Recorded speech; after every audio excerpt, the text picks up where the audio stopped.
This is Mark Guerrero. Welcome to East LA Music Stories. My guest is Irma Cui Cui Rangel. She's a singer-songwriter, performing artist, activist, plays a hell of a blues harp. Amazing. And she's a founding member of the very popular and influential band Califas in the 1980s. How you doing, Cui Cui? I'm doing great. Thank you. And yourself? Very good. Awesome. So tell me about your nickname. How did you get Cui Cui? And My legal name is Irma Bella Pimienta Rangel. When I was a little girl, my father nicknamed me Cui Cui. That was his little nombre de cariño, like okay. And it Cui didn't Cui. really mean anything Well, at at the the time. time, it didn't. And he didn't And know that it meant something. he just, when I finally asked him about it, which was years later when I was looking for a name, an artistic name, an artist name, because at the time I wished to be called Irma, but people were calling me Irma. For me, Irma doesn't ring as an artistic name, you Right. know, to my ears. It's kind of dry. Hmm. So I started thinking, well, how about this? How about that? I said, why don't you just, what about Cui Cui? you know? So I said, I think I'm going to use that. So I went to him and I said, Dad, why did you call me Cui Cui? He says, it's something I just heard, as a, growing up, the name. And to me, that's what you were. You were my Cui Cui. So then as I continued my journey in understanding our roots and our culture, I found out that in the Nahuatl language, Cuicani means singer. So I thought, well, that's close enough. I do use Cuicani on another level when I'm more involved in my indigenous um, activities, if you will, spiritual, ceremonial activities. But Cui Cui then made all the sense in the world for me to Right. just take it on. People do have some issues saying it. They might call me Kwakwa or Kiki or Choo Choo or Chi Chi or Cha Cha or Kiwi. So Jeez. they have fun with it. Finally, the brain is able to accept those two syllables. Yeah. Qui qui. And it's spelled C-U-I, C-U-I, two Yeah, it's a words. Spanish spelling. Hmm. In English, people would spell it QUI, but that's Kiki. Right. So there you have it. But it wound up fitting you perfectly. It's a great, great name. Thank you. So how did you know you had musical and artistic talent when you were young? What was the thing that brought it on? What do you think? When I was a little girl, my parents they worked very hard, like our parents do. And when they would have their time of off to rest on the weekends, they would party. So they would invite the compadres and the comadres to the house and all the kids. And the party would start like on a Friday night. There'd be food everywhere. Music would be blasting. The kids would be running in and out of the house. And sometimes Friday turned into Saturday. So when there wasn't anybody there, all the albums that were played over and over again were always laid out on the floor. So my parents would be taking turns putting the songs they like. So I'd be on the floor playing with the albums as if they were paper dolls. I would be talking to the album covers of these beautiful Mexicana women, and then I would be listening, of course, to their voice. And what left the most impression on me was the emotion, the way they would emote, the feeling, the passion. And so, in my way of thinking, I thought that's how you're supposed to sing in general.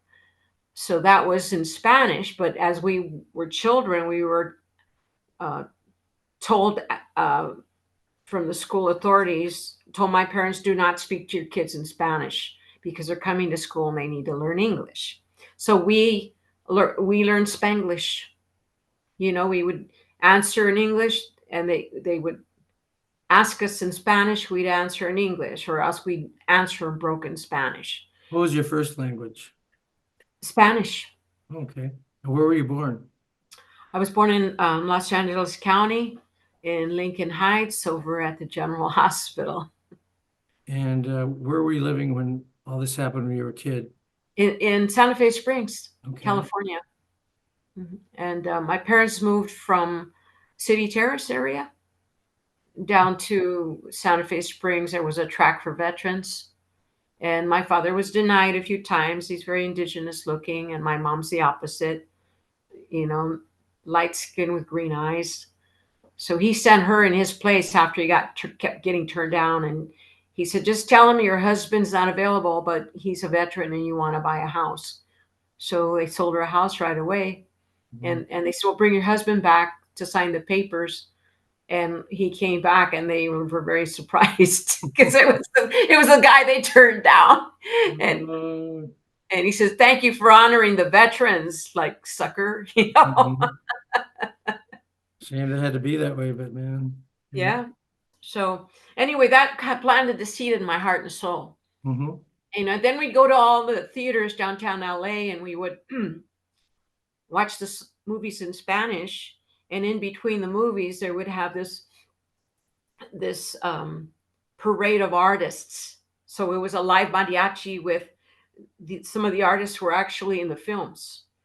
Excuse me. And they would sing live in front of us, and on a big stage like the $1 Million or the Maya or wherever we were going. It left quite an impression because we were little kids, and I never was exposed to any other live entertainment other than that. Was there any talent in your family? Your parents, were they musical? My mother was very social. She was the life of the party and she had a beautiful voice, but she didn't pursue it. She was the one. And my sister and I, rest in peace, she is the one that was more outgoing than I was when we were young. I was some more on the shy side. So she would sing, and then I would, of course, it would give me permission. Well, if she's doing it, I'll join her. So we worked that way. And then I just started developing my confidence a little bit at a time. And there's stories about that. I don't know if how much time, but there was one teacher, I'll make it short, that was my dance teacher from DQU. And she knew that I wanted to sing. So I would go to the hallway where I had a beautiful resonance there in the hallway, and I would start singing, thinking no one was listening, and the students were listening. And I would sit in the hallway on the stairwell, and I would sing Sabor a Mi 1,000,000 times. That's the first song I learned in Spanish. And so one day we had a show folkloric show at a club. And after that, they invited us to eat, and we were all underage, but we were in a certain area where they were feeding us. And a live group came on, just like a conjunto, maybe a 4-piece. And they took a break and they came back and they said to the audience in Spanish, now we're going to have some performers come up and sing for you. So the first person is Irma Rangel. And my dad's teacher sitting right across from me. And I looked at her and my mouth dropped. And she looks at me and she goes, get up there. The people are waiting for you. So I went up on stage and my lips were quivering and my legs were shaking. And they said, what do you want to sing? And I only knew one song, Sabor a Mi. So I said, Sabor a Mi? And then he said, ¿Qué tono? Which key? And I had no clue. And I just, yo no sé. And then he played a little bit of it and he said, sing. So I sang a little bit and I fit the range. And then he goes, okay, vámonos muchachos. And then they were getting ready to start. And I said, ¿Cuándo entro? Like, when do I start? I didn't even know when to start to come in. So he goes, cuando hago así con la guitarra, So he went like this and I started singing. I was done with the song. I managed to remember the lyrics.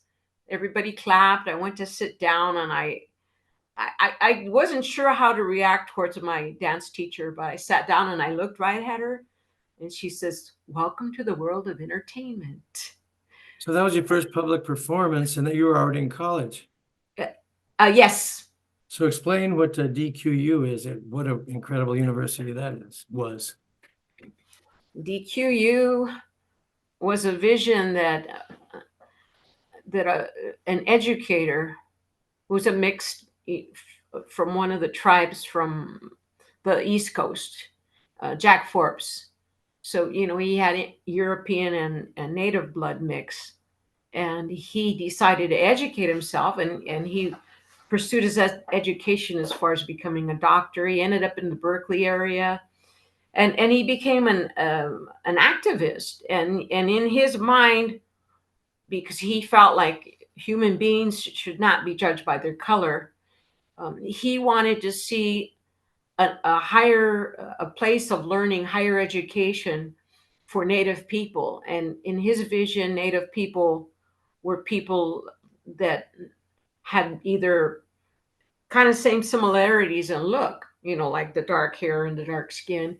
And he was raised around a lot of Mexican people. And in his viewpoint, Mexican people were indigenous people. And many people didn't think that way. And so he wanted to bring the Chicanos together with the tribes, the native tribes, northern native tribes. So he had this vision about this learning center, this college idea in his head, and he started sharing it with other educators and other native people. And so they managed to find this land that was an excess land. It was a former Army communication base, 655 acres in the rural area, where they were growing like crops, maybe 20 minutes out of the town of Davis, in the middle of flat fields. Northern California. Yes, in Northern California, Davis, California. So they managed to have the government say, okay, you want this land, then you have this much time to develop what you wish to do with it. So it's the first college, if you will, and it was a junior level. So they were looking for the accreditation for a junior college. First one in the United States, that in California, that is a native Chicano native ever, Chicano native college anywhere ever. And there are 6 colleges that are in the United States that are Native American, if you will. In California, this is the first one. And DQU stood for? De Ganahuira Quetzalcoatl. And these were 2 leaders. University. Yes.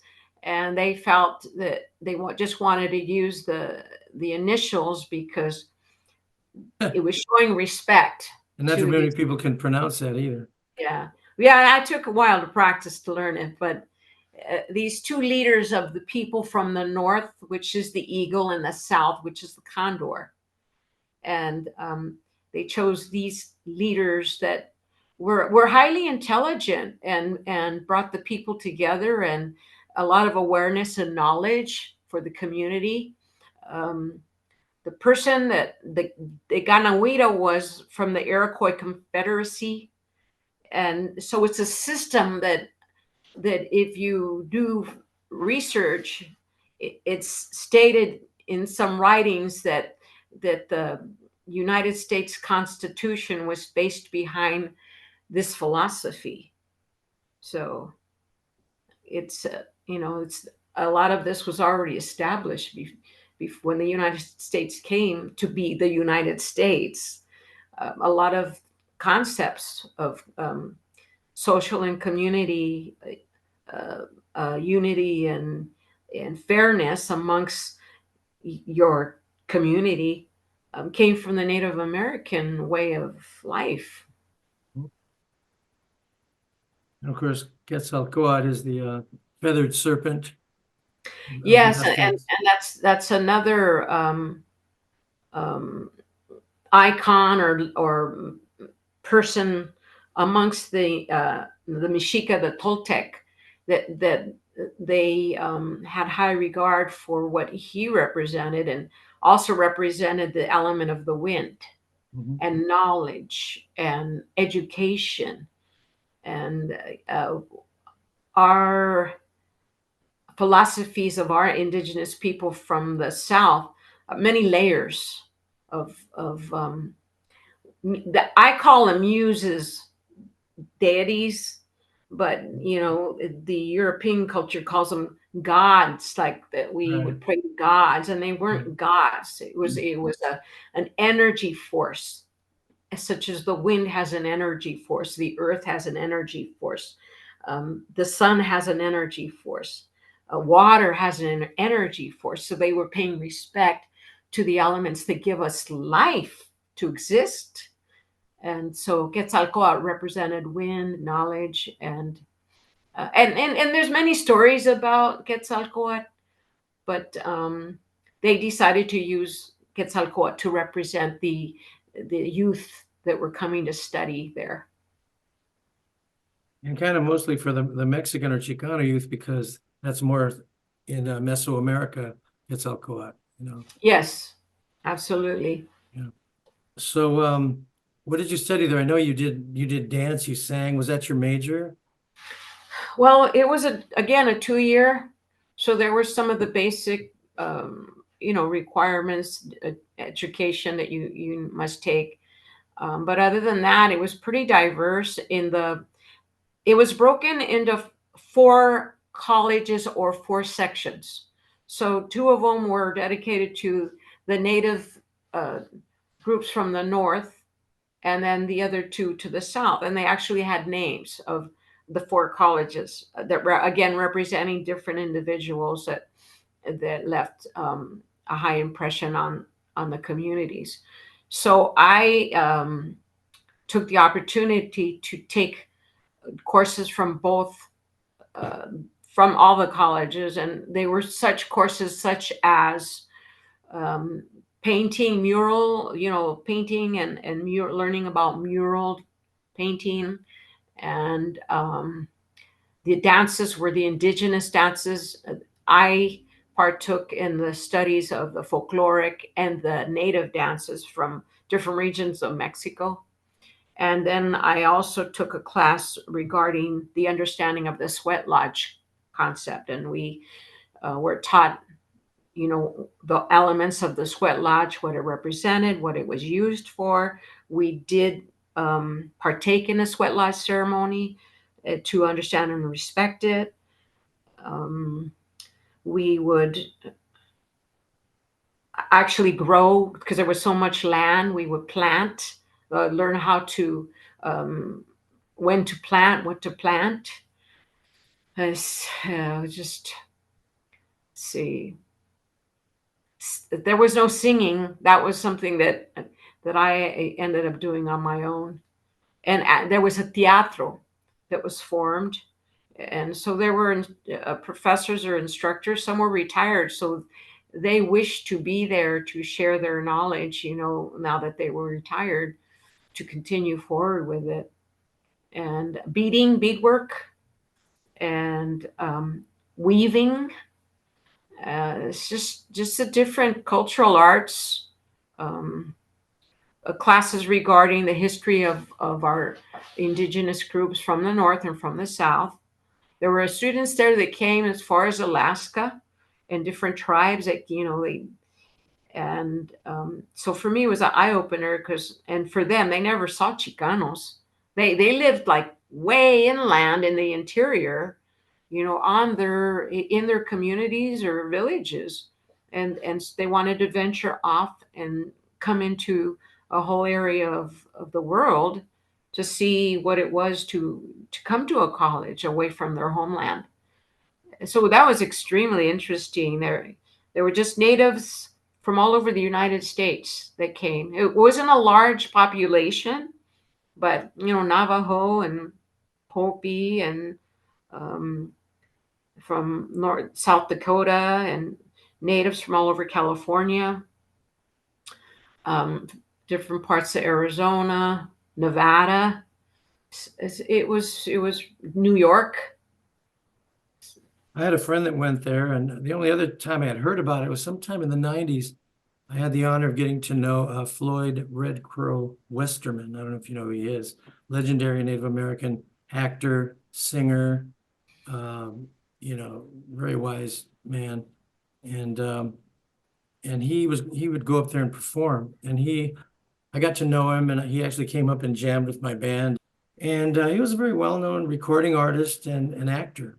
And he invited me to go up there. It was a New Year's event at that school, and he invited me to go up, but I had a gig and a regular gig, and New Year's was one of the biggest nights for the place, so I couldn't get off. And then he passed away a couple of years later, and I really felt bad about that, but I never got up there. Now I understand the college has been closed for a while, right? It's closed. It's still there. I looked it up on the site, and it appears like there's still activity, but there's some requirements, six, according to what I read, six requirements that needed to be corrected or fulfilled in order for the school to activate again. But as far as I know, the last time I spoke with people from Northern California, it the school DQ, it evolved more towards I want to use the word catering. I'm not sure what other word to use, towards the northern tribes as opposed to us, our southern tribes. So other than that, I haven't spoken to anybody. I went to visit it about 4 years ago, and again, it's in the middle of fields. So, and it was a time when it was a break, so there was really nobody there, so it looked abandoned, but it was just locked up because of break time. So I didn't really go in to visit where I had painted murals, or you know, where I was living, and the barracks were our dorms. Mm-hmm. So was it when you were at that school that you got to perform some indigenous dances at the Sun Pyramid in Teotihuacan? Well, what happened was, as we continued our growth as a theater dance group, a lot of people would come through DQ, activists and advocates, uh, and share information like, "Hey, this is happening, that's happening," like Wounded Knee, or things that were going on in the Capitol. People would come and maybe use like DQU as a headquarters, and then they'd go to the Capitol and do the protesting or whatever they needed to do. So there were other theatro groups that were emerging all over the United States, all over the Americas. So I there was a small group of them that got together and formed like a coalition and said, let's reach out to all of the theater groups from North, Central, and South America, and let's have a festival, and let's see what everybody has to offer. Let's learn from, what part of the world they come from and what's going on socially and politically, to learn. And so we got on board, and the dance teacher, Angelberta Cobb, she was the one that really inspired and encouraged me to keep growing, keep developing. You got it in you, girl. She would say, just keep feeding your fire, keep feeding your fire.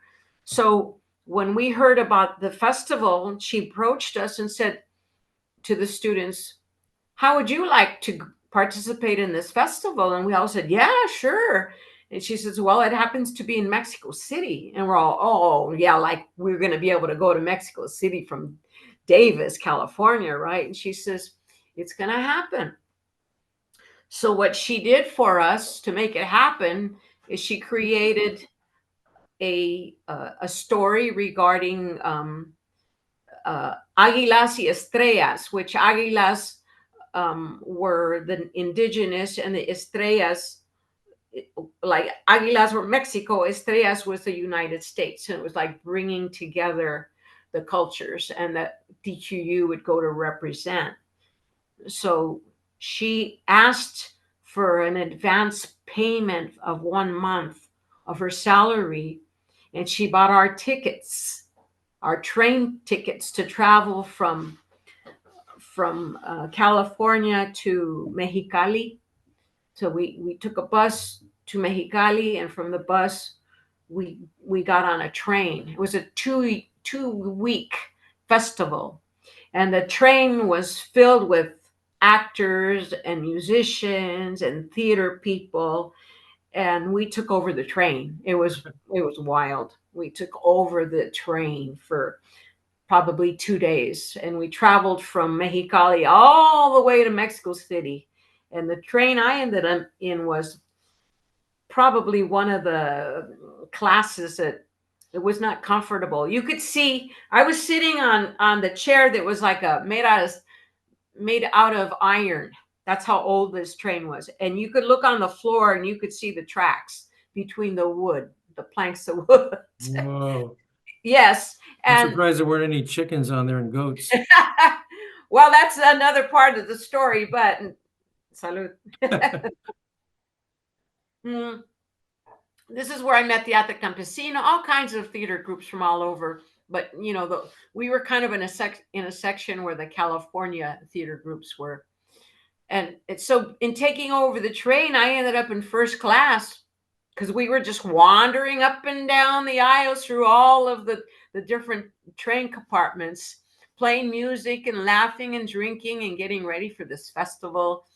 It was just such an exciting, fascinating time in my life. Anyway, we ended up in Mexico City. Everybody got spread out throughout the city where you were staying. Like our group stayed in this, first of all, like in this big old mansion. There were like 4 groups, and we all had a certain part of the mansion.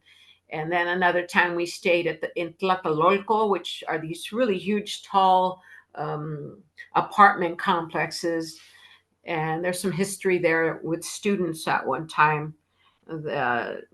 It was not favorable for the students, but anyway, there's history about the students that tried to speak their truth and their voice to the government, and Oh, in the 60s, right? yeah, late 60s. So it depends where they had us. They fed us. We met in cafeterias. We had breakfast, lunch, and dinner. And every evening after dinner, we were assigned to travel to a particular theater, and it was your turn. Either like 4 different theater groups would perform in this theater, and so we were able to watch their work. And then the next day we would have workshops and discuss critiques and workshops. But the first opening day, we all met at the foot of the Pyramid of the Sun, Teotihuacan, and because we came from DQU and we were representing the indigenous groups from DQU plus ourselves as Chicanos, we specialize in the dance. They asked us to please participate in the ceremony, and so we did. And there was that picture that I had shared with you of my sister and I that they happened to use. I didn't know about this picture until last year. We were paying tribute to this dance teacher, Angelberta Cobb, the one that lit my fire. She's with us. She'll be 93 this year. Wow. And so they had a tribute honoring her last year. And so I was looking for information to tell the story of my relationship with her. And so I went on the TENAS site, which Teatros Nacionales de Aztlán. And when I opened it, I finally found it. I went back and forth. I finally found it, the page, TENAS, and right under it is this picture of my sister and I dancing in front of the pyramid. That's how I got the picture. Wow. Last year. Tell me how you felt. I mean, just being there and dancing in front of it in indigenous clothing, and how did it feel? Oh, it was just, it was magical. I've really been so blessed with magical times in my life on the journey as a performing artist. And without really a lot of things that came my way, I had no clue or idea that it was going to be such a beautiful, colorful, adventurous life that I have lived. Yes, you have. So after DQU, you went to college in Sacramento, right? Was it? So the professors, Jose Montoya, Esteban Villa, and just to name a few, Stan Padilla, Juanicia Orozco, Rudy Cuellar. They were all a collective of artists. They would come to DQU to support or to be part of events that were taking place, either poetry or sharing what the RCAF was up to. And so my sister made friends with them. There was a time I left the school and she stayed. My four siblings all attended the school. My eldest sister and I went first, and then my next sister came, and then my brother came, and then my eldest sister and we moved on. So my eldest sister continued her education in the north, and then I went back to LA, and we had a summer break, and my sister says, "Hey, let's go to Sacramento." She says, "I know the artists up there, and let's take a little vacation up there." And I said, "Okay, I'm in." So we jumped in my brother's lowrider Volkswagen, and we cruised up there, and we stayed. She met Louis the Foot, who is Luis Gonzalez. His artistic name is Louis the Foot. And actually, I don't know if you could see right behind me over my head. Mm-hmm. It's a picture. It's a painting. It's a silk screen.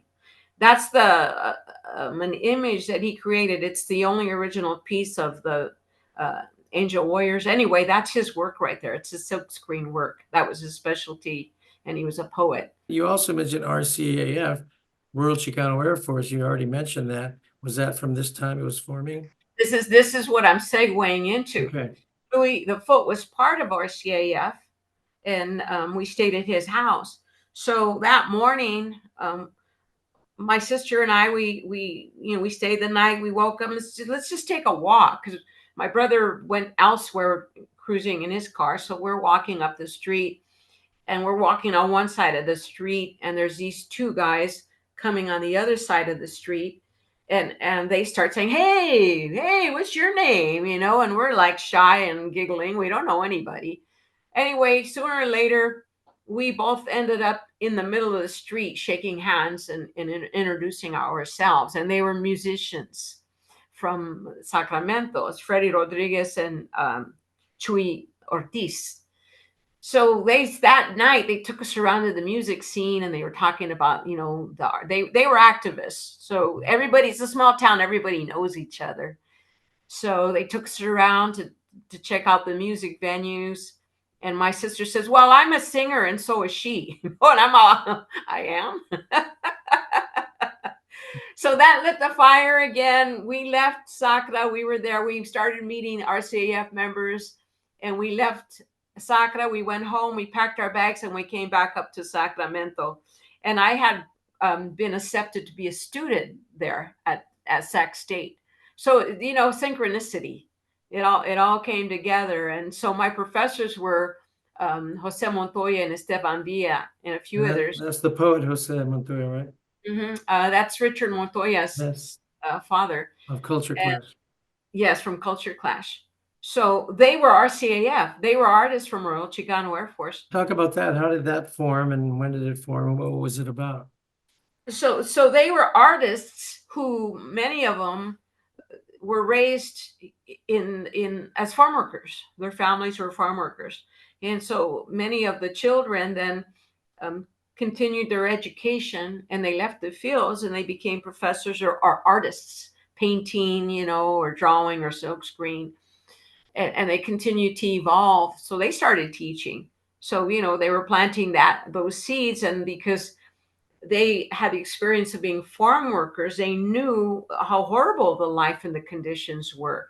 And so they connected with the United Farm Workers, and that's where Cesar Chavez and Dolores Huerta had a headquarters in Sacramento, and the RCAF would be the ones that would host them. So when they would get the heads up that we're coming to town and we're bringing 100 farm workers, we're on a pilgrimage, or we're marching, have food ready for us, or we need 500 posters with this information. So the posters were used as a form of communication and to awareness for the community of what was going on, whether it was a social or political event. So the RCAF were extremely instrumental, and there would be like maybe 3 or 4 artists would get together, and then they would have, interns or youngsters that were, in the apprenticeship, and they would all get together, and it was like a small little factory, and they would, on the spot, they would start printing out, and they'd put everything laid out with all the information, and then the farm worker representatives, the United Farm Workers, would come, and they would, they would get all of what they needed, and then they take them back to whatever small town they were from. So when everything was happening at the same time, so with the RCAF, we met people that were involved with the United Farm Workers, that were involved with Sacramento State, involved with the indigenous tribes. I mean, it was like a full fan, of the whole realm of community activism and work. So when we met Freddie and Chewy, they said, hey, let's do music. And we said, okay, we're in. But we didn't have a name. So we needed a name, and my sister got a job with the United Farm Workers as a receptionist. We just hit it off. They were very open and loving the community. And so we knew people in the newspaper, the Hispanic newspapers. Everybody was connected. So they put it in the paper and in the community paper. Here's a band. So we were all posing, like, here we are. This band has no name. If you name this band, they will play for you for free. Well, the person who stepped up and named the band was somebody who worked with the United Farm Workers. And they said, you're the United Farm Workers band. That's what you are. That's your name. So nobody else came forward. So in the community, the first name that we used for our band was the United Farm Workers Band. Right. Okay. So we did a lot of work for the United Farm Workers, a lot of fundraisers. And then when Cesar Chavez and Dolores came to town, we would do events there. And on one occasion, they had a birthday party for Cesar Chavez in Tehachapi, which was their headquarters. Mm-hmm.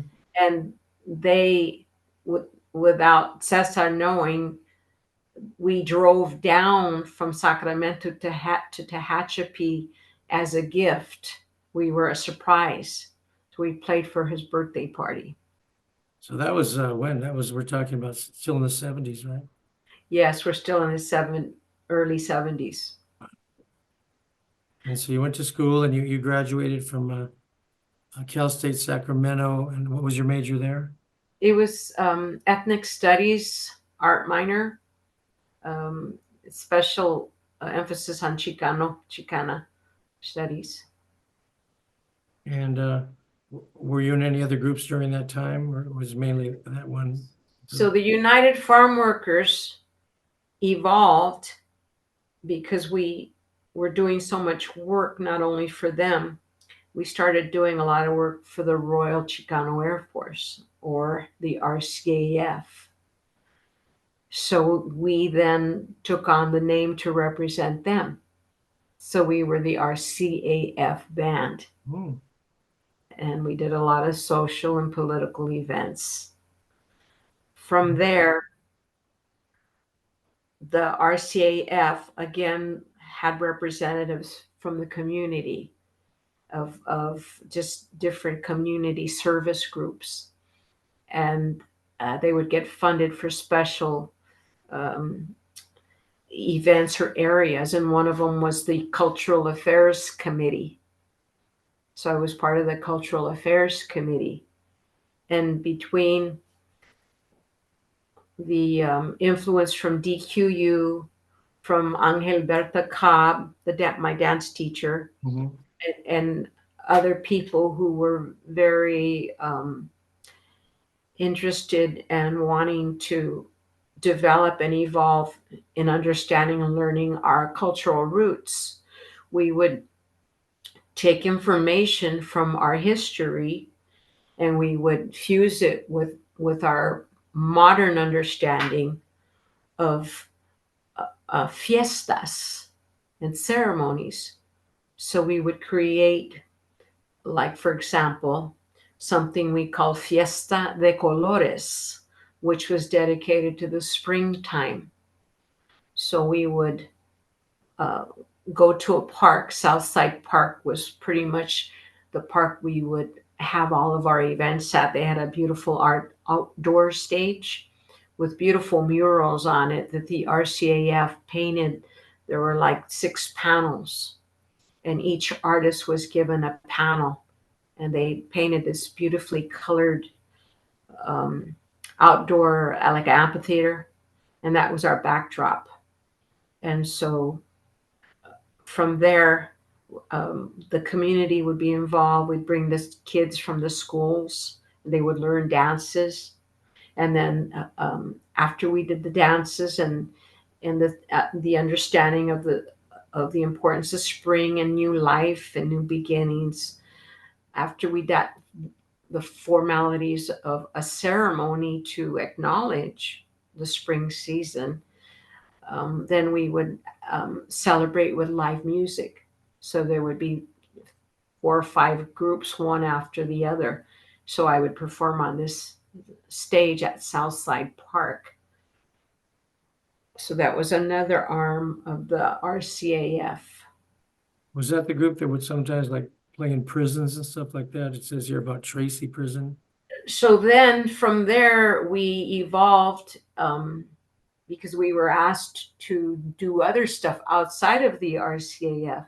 And one of them was this couple who dedicated their time to go to different prisons to inspire or bring maybe books or education to the prison or certain kind of entertainment. So the band then took on the name of the leader. His name was Freddie. So it was called Freddie's Band. So my sister and I were in Freddie's band, and of course the other musicians. And we would travel to Tracy or Folsom or there was like Preston. There were just quite a few prisons up north, Vacaville, to share our music to the prisoners. Must have got a good reaction, huh? Yeah, we did. And I mean, we were youngsters, but we wanted to share, and they really, really appreciated it. Wow. So what is this danza azteca? That was a little bit later on. The seeds of the danza azteca were planted from Angelberta Cobb. I call her Mama Cobb because when I was in the north, she was like my mother. She had like 10 plus kids. So she was like the mother hen, if you will. Mm-hmm. When she was younger, she danced with the company of Amalia Hernandez. Mm-hmm. It's a folklorico. It's a well-known folklorico, probably the most prestigious folkloric dance company in Mexico. And Angelberta Cobb danced with them as a young person. One of the dancers that she danced with was Florencio Yescas. He was from an area in Mexico City called Tacuba. And in the different neighborhoods in Mexico, there were societies of dance groups. So there was a society in Tacuba, the dancers from Tacuba. He left Mexico City and, traveled around. He ended up in California, and he brought a small group of teenage young men who were danzantes. So they were raised into this society of dance. So Mama Cobb knew Florencio Yescas, and she brought him to Sacramento. And he just turned the world upside down with the beauty and the power and just the strength of how well they knew this dance inside out, and they were adorned with all the feathers and the regalia. And it was just the first time I saw it, I was just stunned. It was shockingly beautiful. So I wanted to do that. So Florencio was housed in LA and he was teaching at Plaza de la Raza. So I would go back to LA in between living in Sacramento, and I would go take classes from him at Plaza. And then he would invite me to perform in some of the events, and we would go to the powwows. The Aztec dancers were dancing in the powwows. So while that was happening, I wanted to continue my development as a vocalist, and I felt like I needed to be in LA. So after I graduated from Sac State and went through, all this wonderful magical time in the city of Sacramento with all the people, then I decided to go back to LA. So when I did, I started meeting. I continued my development in danza azteca, and Florencio was our maestro. He had his group called Esplendor Azteca. And from there, we would, of course, travel around, and there were certain events in Mexico that we would participate. One of them was paying respect to La Virgen del Tepeyac, or the Virgen de Guadalupe. And that's like a humongous deal for danzantes. So we were invited to go there, and there were some tribes from California that did like a pilgrimage, and then we all met in Tacuba. And so we were part of the Tacuba Society of Dancers. When we went to the Basilica, there was over 1 million dancers there. Wow. And from there, Florencio took us. This was December 12th, is when they pay respect to the Virgen de Guadalupe. Tonantzin, she's also represents Mother Earth. So, before the church was put there, the Basilica, it was a temple pyramid that was paying respect to Mother Earth. So as the Catholic religion would do, they would knock down the temples and they would put the churches on top of where the temples were. The people would still come to pay respect to, who they were paying respect to. And then slowly, as time went on, of course, all of the indigenous ceremonies and spiritual beliefs disintegrated. And so Catholicism took the place. Some of it went underground, of course. Yes. So what remained in motion was danza azteca, because each dance represents a natural element or a spirit or muse that represented, something. The drum represented the drum, or represented music, or represented corn, the spirit of corn. So but the interesting thing in danza azteca is there's a fuse. The fuse is Catholicism with indigenous elements, and you will find that in danza azteca when they do have ceremony before they dance. They might have like an all-nighter where they'll pray and they'll sing, and it's done more in a Catholic fashion.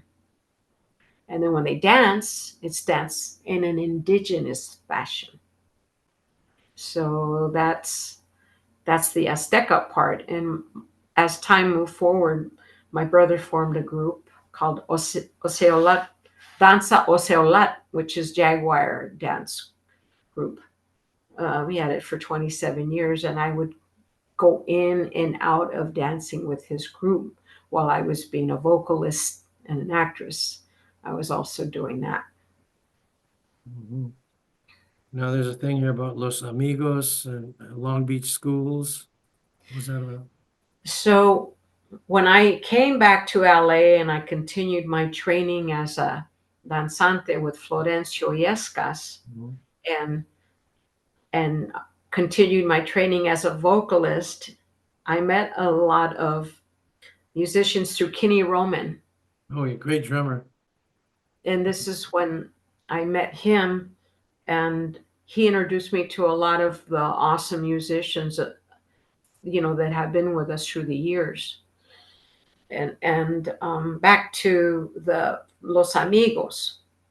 There were some dancers that came from Wilmington Harbor area, and they knew of a group that they were looking for an Aztec dancer, actress, singer to join Los Amigos. So they were auditioning. And so they auditioned me, and I joined the group. So we did a series of daytime touring throughout the schools with That's the message of our culture, different story of uh, awareness of our roots. So Flores de Aslan, was that another group that followed? So Flores de Aslan was under the direction of Maestra Josefina Gallardo, who was somebody who was guided and raised to some degree by Florencio Yescas. So she was in the world of danza azteca, and he encouraged her, because she was such a natural, to continue developing her different dance forms. So she learned ballet, folklorico, along with danza azteca, modern dance, all the different types of dances. She worked at the Mark Taper Forum for some of the companies. She took all of her knowledge along with, she was from the area that is more concentrated with a Mayan culture. And she would take some of the gestures and movements that were part of the hieroglyphs that were on the pyramids, like certain stance, you know, um, talking words coming. We would use these types of movements. So it was more of a gentle, graceful way of movement. And we would use the dance or to express words of beauty, peace, unity, and you could say prayers in motion. And that's what Flores Aslan was. That was our focus. Flowers of Aslan. Mm-hmm. Wow. Hey, so I see here you were in the music group Kukulkan, and now I remember I knew the leader, wasn't it Ruben? Ruben Alanis. Yes, boy. I mean, I knew him when he was a little kid, about a block away from my house in East LA on McDonald Avenue. He and his sister, Mary Ellen, we used to go over there and hang out like I was like in the sixth, seventh grade. And years later, I found out he became a musician and he was a leader of this band, a very passionate guy. And I know I have one of the albums that he made. Were you on that album that they released? Not on that one, no. Well, one other thing about him, he happened to be a cousin of our first vocalist in my band, Mark and the Escorts. Okay. Our vocalist was Ricky Almaraz, who was the younger brother of Carlos Almaraz, the legendary painter. Oh, wow. Yeah. So the Alanises were cousins to the Almaraz family. All right. So that's how I got involved. Now I remember. So Ricky and I would go over there, and Rick Rosas, who later became my bass player, wound up playing with Neil Young in the future and Joe Walsh. We used to go over there and hang out with them. But Ruben was just a little kid. He was probably eight years old. And so now he grows up, he winds up being a musician. And so tell me about the band and how you got involved with them. Kukulkan. I'm trying to think as you're talking exactly how we brought it together the music of Kukulkan along with Flores de Aslan. Mhm. Kukulkan was Ruben shaped the sound to be like I call it indigenous jazz. Mhm. And it was all original music, and they were hit between him and Ralph Torres, who was the tenor, alto sax flautist in the group. They would write the lyrics to the song. And I'm thinking that somehow the link took place at Plaza de la Raza. But Ruben's partner at the time, she joined Flores de Aztlan, and Ralph's wife joined Flores de Aztlan. So it was like a perfect marriage where we would then interpret their music with our movement, and we would create choreographed dances. So you weren't singing with the group yet. You were dancing with the group. Like it was a combination of the band with the dancers. Then I evolved that they asked me to sing with them. Okay. So I was doing both. Nice. And how long were you with them? I want to say that whole concept or chapter maybe 5 years. Wow. And I remember he passed away kind of young, didn't he? Yes, he did. Yeah. Yeah, he was a great loss. Yeah. So very visionary with music and ideas and concepts, and again, bringing the cultures together and with beautiful messages, stories. And Kukulkan was another word for Quetzalcoatl. Right. It was the same, I don't want to use the word God, but the same entity. Mm-hmm. Wasn't it Kukulkan was like more for the Mayans and Quetzalcoatl Yes. for the Aztec? From the south, yes. Yeah. Kukulkan was because of the language, that was their name for Right. the spirit of wind and maíz. Right. And the group Xochipilli was with Kenny Roman also. We mentioned Yes. him earlier. Xochipilli was the muse of song and dance, represented by a playful spirit of an animal like a monkey. So he had his awakening of his culture and his indigenous side. So he wanted to use that name to identify, with music. So You're talking about Kenny? yes. Yeah. Let me say something about Kenny Roman. He was the original drummer for Tierra, and I was around when Tierra was born because we all shared the same manager, Art Brambilla. It was me, Yaki, Tierra, and Kenny Roman was the original drummer. And man, I always call him the Keith Moon of East LA. He was so powerful, as a drummer, whether it was rock or Latin, whatever it was. He was an intense little guy, fantastic drummer. And he's another one who passed pretty young. Yes. So tell me about what that band was like, and what kind of music you played. He had two ways of or avenues that he would approach. One was cover tunes to get work in clubs, to get money, and the other one was original music. And the original music was more in like a funk jazz style. It was more free form. The vocals were free form, and it was like a lot of improvising. Was there some Latin and Spanish language in there or no? No, it was in English. And he would invite people like David Torres. Another original Tierra member, genius musician, played trumpet and played, incredible keyboard. Incredible. David Torres played with Poncho Sanchez for a long time. So Kenny was instrumental in my life of planting a seed to develop and be inspired as a vocalist, in the sense of introducing me to all these musicians. For example, when I was 15, I already knew Kenny and his sister Kat because they had relatives in Los Nietos, which is really where my home is, but they call it West Whittier. So in Los Nietos, would go to school there, which is across the street from my house. Anyway, Kenny's relatives would have family gatherings there. And this is where I met Kenny. I was 12. I think he was 14. And so when I became 15, I was very good friends with his sister, Kat.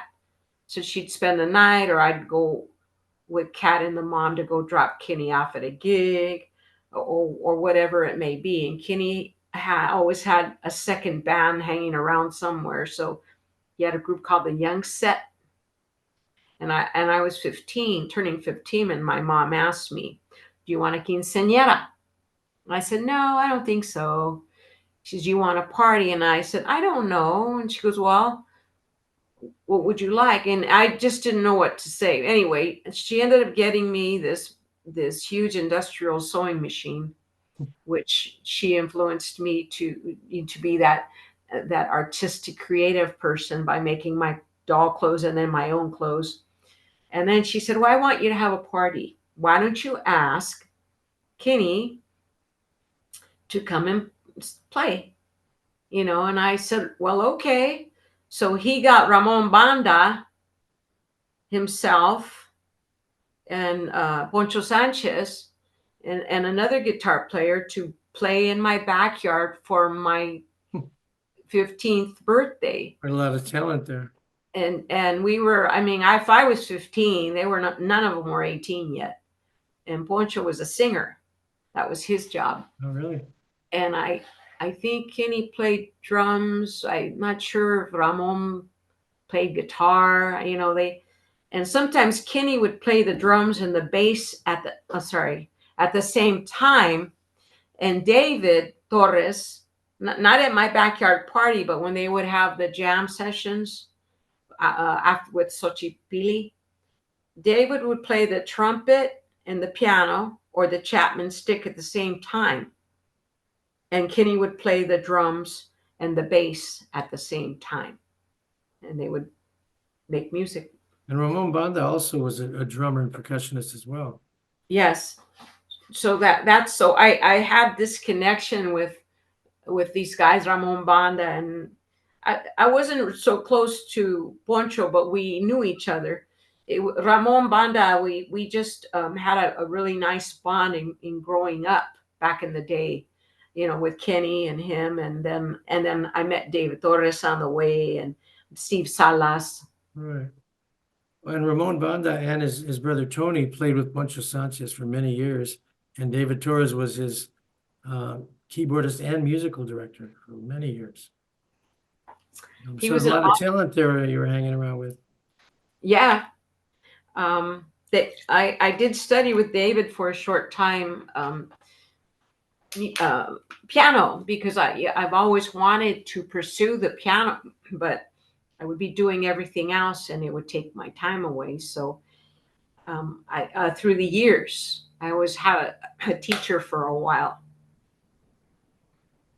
That's an amazing period. So now we're getting into the 80s and Califas, and you were a founding member of that group. They also had an activist side to them. Tell me about Califas and Marcos Loya and Willie Loya and the different members. Well, from Los Amigos Performing Company in Long Beach, Michael Archuleta, and Rudy Acosta were like pretty much the nucleus. They were preparing Mike, Los Amigos, and Rudy. They were preparing for a concert at Rio Hondo College. So they invited me to sing with them the chorus of the songs that original songs that they wrote. Well, along with them inviting me, they invited Willie Loya and Marcos Loya. I didn't know them yet because Willie was a student at Cal State Long Beach, and Marcos was, the younger brother who was already playing guitar. So that's how I met Willie and Marcos. So from there, I became Mark's girlfriend. Oh, I didn't know that. Yeah, and then I would hang out with Marcos and Willie in City of Commerce along with Jesse Loya. And Jesse Loya had a sister named Sylvia Loya. So they had their little nucleus of music, and Sylvia Loya was their singer. But she didn't want to sing with them anymore. She pursued something else in her life, right? So they asked me to, step up to the plate to be the singer. Along with that, there was another person from Long Beach, was Gilbert Chavez, and he was a friend with Willie. so then we would get together and we would play just songs. We would say, do you know this song? Do you know that song? And then we'd start creating a repertoire. They already had stuff they knew, and then I had different stuff I knew. So we put it together. Jesse Loya was the bass player, and he started to evolve and kind of do other things. So Mark took Rick Reyes under his wing. Rick was in high school. So Jesse Loya started to teach Rick how to play the bass. Wow. Look what he's become. Plays great upright bass and Fender bass. Rick took the place from Jesse Loya, and Jesse evolved into doing different things. Was Jesse Loya related to Marcos Loya, or they weren't related? No, they just had the same last name. 3 Loyas, huh? Yeah. So that's when we decided to find a name. And I'm not sure who came up with the name Califas. I want to say Gilbert, but I really don't know. I just know that it was the four of us that were together when this idea surfaced. And Califas is Chicano slang for California. Yes. Good name. So you guys got very popular and played a lot of different styles and had an activist part to it as well, right? Yes, we were invited to help fundraise or social or political events from different organizations throughout LA County. The Chicano Moratorium Committee, or different lawyers who were representing some of the community citizens where they needed to raise money, and then different art groups. And it was very active at the time. We were nonstop. You were with them for a good 5 years or so, huh? Yes. And it was like, it seems that in the chapters of my life of what I've done as a performing artist, vocalist, a lot took place in a very short amount of time. And some things were happening concurrently, because here it says 82, 85 in Califas, but 82, 83, Teatro Campesino, under the direction of Luis Valdez. You were doing that in between, huh? I was doing a gig with Califas, and there was a gentleman by the name of Miguel Delgado. A dancer? Yes, he was a choreographer, dancer, and he was doing a lot of gigs in town. He was the main dancer with Leti Ibarra for Tierra. When they were the couple that would dance like the Zoot Suit style. Right. And Miguel also was the creator of the character Rafas in Zoot Suit. Right. He was in the play and he was a choreographer for that. Yes. So Miguel was scouting people for Teatro Campesino to audition for a workshop they were having in San Juan Bautista called Corridos. Mm-hmm. So he heard me singing with Califas, and he said, hey, they're doing this audition. They're looking for a singer. Have you ever acted? And I said, yes, I have. He said, do you dance? I said, yes, I have some training. And he says, well, go to this place. They auditioned me. They liked me. They hired me for the workshop. Luis had a concept like a triangle pyramid. So in each peak of the triangle would represent the person who had the most experience. So he had a singer, a dancer, and an actress, and each one of us were at a peak. So if I was a singer, my job was to help influence the actor and the dancer, and then it would switch, and then the dancer would teach and influence us, and then the female actress would do the same. Well, he had the same with the males. So we were doing the workshop and learning the skills of each other for the corridos, which were songs from our folk songs from our culture who told stories of events that took place because that was the newspaper back then, right? The corridos. Right. They would run message or news. So Luis Valdez had a concept of bringing the corridos on stage to life. So for those who So don't know, we should just say that, Luis Valdez and Teatro Campesino started out on flatbed trucks in the fields with Cesar Chavez doing plays out in the fields, and they became a world-renowned company. And so by this time, he's doing a lot more stuff. He eventually had something to do with a movie about Richie Valens, La Bamba, and he wrote and directed the play and movie Zoot Suit that my dad's music was in. And, he's quite an important figure in Chicano culture, Luis Valdez. And his brother Danny Valdez, a singer, songwriter.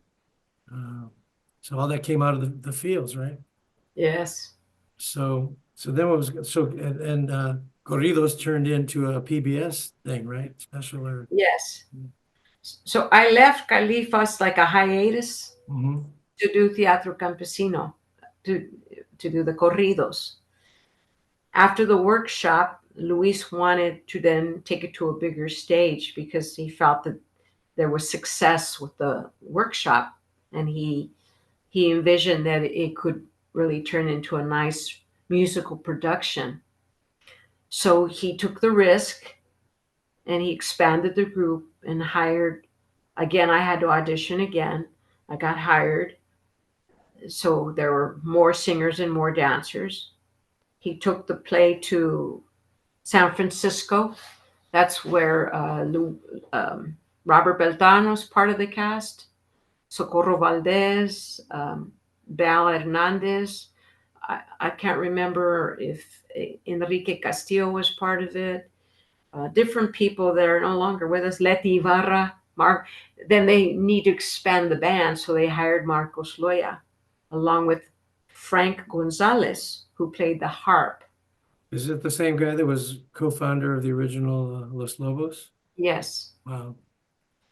and then they had another bass player, Luis. I don't remember his last name, from the Teatro Campesino. So from there, San Francisco, they won like best musical ever, So that then was the impulse or impetus to take it to San Diego. So they were at the Old Globe Theater, I think Yeah. it's called. Mhm. And when they went there, Luis had another vision of bringing an operatic opera um, element. So they exchanged me for Linda Lopez, who had more of a opera training background. And so that was successful there. And then they wanted to come to LA. So Luis approached me and he said, I need your soul in LA as the vocalist that you are. So I'm inviting you to come back. So we did the run in LA. And What theater was that in? that was at the Variety of Arts on Figueroa across from the pantry. Mhm. So then we took a break, and a year or two later is when he was asked to do a PBS special for television, and they invited Linda Ronstadt to be the main singer. So I ended up being like her. What do they call that one? Understudy or something like that? Yeah, but she really it wasn't called for her to do acting. It was the singing. Yeah, so that was a pleasant experience with her. So you got to know her a bit? Very nice, down home lady, earthy, beautiful, very friendly and kind, very approachable. And she was dating George Lucas at the time, Yes. so he would come, and we had a closing night party, and he was there. Another very gracious man, just a simple, nice person, approachable. So that was neat, to be around people of this caliber that were just nice human beings, just good people, and there were others. Great, man. What an experience. So what was the La Virgen de Tepeyac? That was a Teatro Campesino thing that you did at that time, right? The Virgen del Tepeyac is an offering play that Teatro Campesino performs as an offering to the Virgen de Guadalupe, or Mother Earth, and so they would always have it placed in the mission. So when I did it the first time, it was in the San Juan mission, and they go through a selection. Luis was very selective, so I was honored to be asked to portray the Virgen for this particular time in San Juan in 1982. I was asked again to do it with the Los Angeles Theater Center at the $1 Million Theater Mhm. in the early night, like maybe almost 10 years later.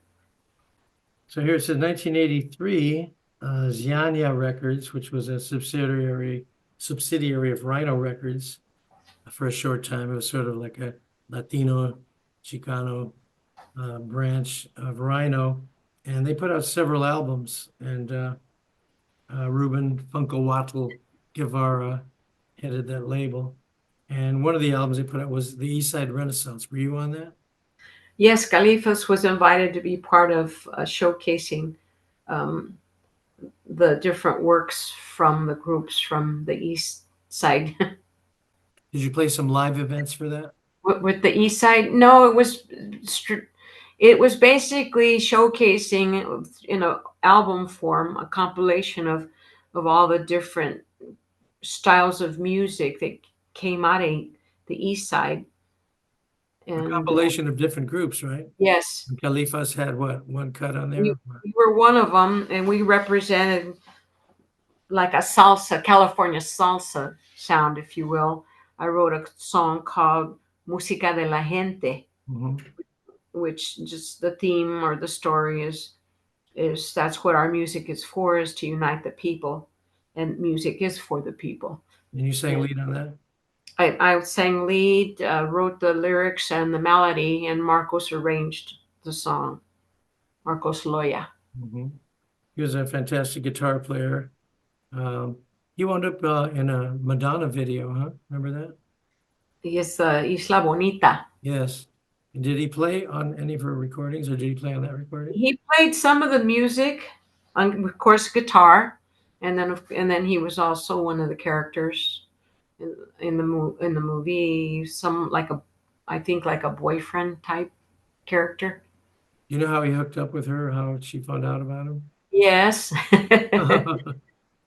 Steve Losa from Yes, I do. UCLA. Yes, yes. He has a cousin, and I want to say Sylvia, and she worked in the industry, and so they were scouting in LA for somebody who could play the guitar and had a certain look. And so they told Mark about it, and he auditioned and he got it. So tell me about Teatro Urbano and Beto's Dream. It was a popular theater group in LA area, and they were dedicated to activism regarding social justice. And they had a play that they put together and they wrote called Beto's Dream. And it was basically about all of the downfalls and negativity that Beto would experience in the barrio, and then what came about to uplift him out of this. And I was a character in the play. I was La Huayna, and I sang a blues tune. Cool. In English? Yes. Were you playing blues harp yet at that point? No, not yet. Okay, it's You coming. know, yeah. It's coming. Well, it's coming. I'll tell you that when it comes. Okay. Okay. And what was a Project Cariño, 83 to 85, featuring the Positive Rappers? A lot of Yep. rappers were negative at the time.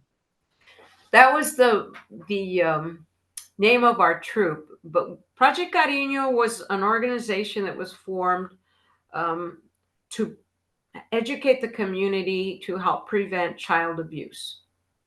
So it was child abuse prevention. And so our role was to go into the classrooms. We had a grant where we traveled around the different schools, and it was focused around the East LA area. And Jerry Theo had a vision, an idea, a concept to educate the community through song and dance.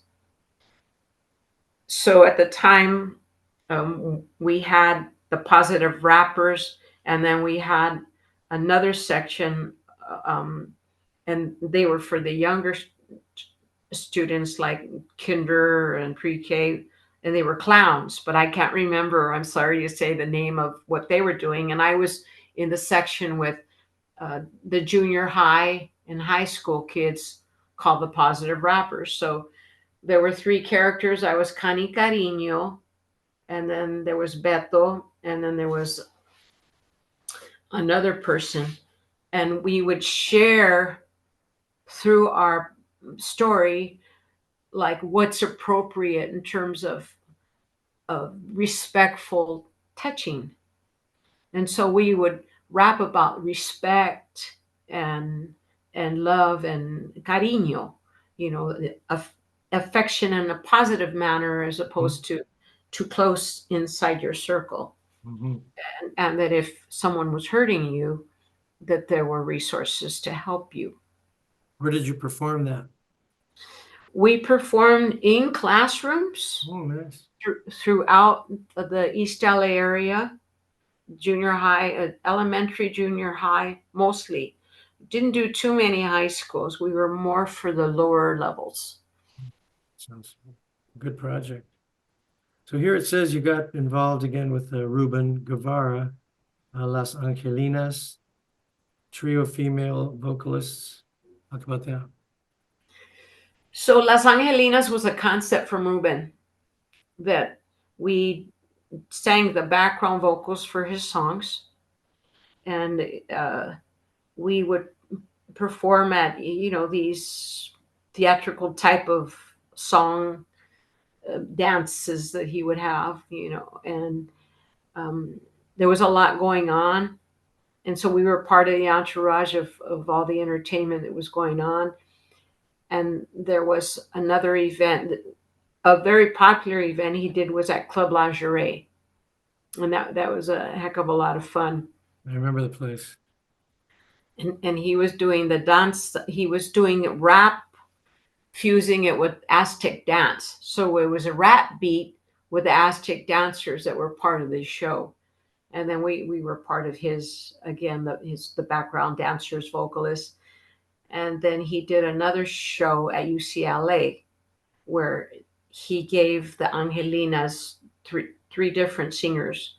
And I recruited Jerry Gonzalez in this one, and Dolores D'Angelo, I think she was the other Angelina. We all were featured, and we sang a song. Each of us sang a song for that show. Nice. So what about Uke Latino, featured vocalist, 85 to 87? That's UCLA. It was a group of students that studied at UCLA, and they studied it in different areas, but they took a class in salsa music. And the class was basically a group that would perform salsa music, and then they would go into the community for events, and they're on campus and perform. And so Steve would bring in featured artists from the community. Steve Losa, right? Steve Losa. Yes, Steve Losa, Dr. Steve Losa. So I was a featured guest artist. What is the Cui Cui and the Corazon band, 87, 89? When I decided to bow out of Califas, I wished at the time to develop my work as again as a soloist, but using the name Cui Cui. And so I was just going in a different direction, that's all. And so I wanted to identify more as a solo artist, if you will. So that's when I became serious about using the name. Well, Cui Cui, the first time I think I used the name Cui Cui, I wasn't using it in Califas. I was Irma, Mhm. Irma Rangel, was with Teatro Campesino. Mhm. But then I was using La Cui Cui. Ooh. And as time went on and I evolved, I dropped the La Mhm. and I became Cui Cui. But then I wanted to become Cuicani. Mhm. So that's cunning. But Cui Cui and the Corazon Band, again, by that time I knew a slew of awesome musicians. So I would just handpick and say, can you do this gig? This is the name of our group. This is what we're going to do. So I did a nice variety of gigs around town with Cui Cui and the Corazon Band. But you didn't make a record at that time. No, not record. And at that time, we didn't have, I don't remember if the telephones had cameras yet, or any like I videotaping or, got it. No, not. yeah. So Well. I don't have much to show, regarding, there's probably one picture in there that you have Mhm. that, yeah, is in your mix. Okay. Hey, so here's another thing I didn't know is that you were the model for the Los Lobos album cover, La Pistola y el Corazón, which was their follow-up to their big La Bamba success. Yes, yes, I was asked by George Yepes to be one of the first models. And yeah, he had a few different women who uh, he asked to model for the same concept of the calavera, the female calavera with a partner. I Mhm. have George Yepes gave me a poster of it, and it has the signatures of all the Lobos. I have it framed in my bedroom. I sent you one of them, but it's not the one that I have. Mhm. It's just kind of one of the generic ones that I don't know if I put in my notes that the Rolling Stone magazine has that album cover acknowledged as one of the 100 top album covers that Wow. they recognize. And George Yepes is one of the great Chicano artists. He's the one that was partnered up with Wayne Healy Alanis a lot. Streetscapers. Yes, the Streetscapers. Yeah. Wow. That's pretty cool. Okay, now 86 to 89, Drew Child Abuse Prevention Community Educator, using puppets to educate the younger students regarding safety awareness. So you're doing a public service there. So it was the same concept of child abuse prevention, and Mhm. I was an educator that would, at this point, I would go and meet with the parents separately to let them know what we were doing in the schools for their children. And if they had any questions or wanted to know more, we were educating them on the laws regarding child abuse, child protection that existed, and what was the difference between child abuse and um, corporal punishment. Wow, a lot of good work. Another thing I didn't know was that you were a co-host with the DJ Huggy Boy, legendary East LA DJ on KRLA Radio, 1987. Tell me about that.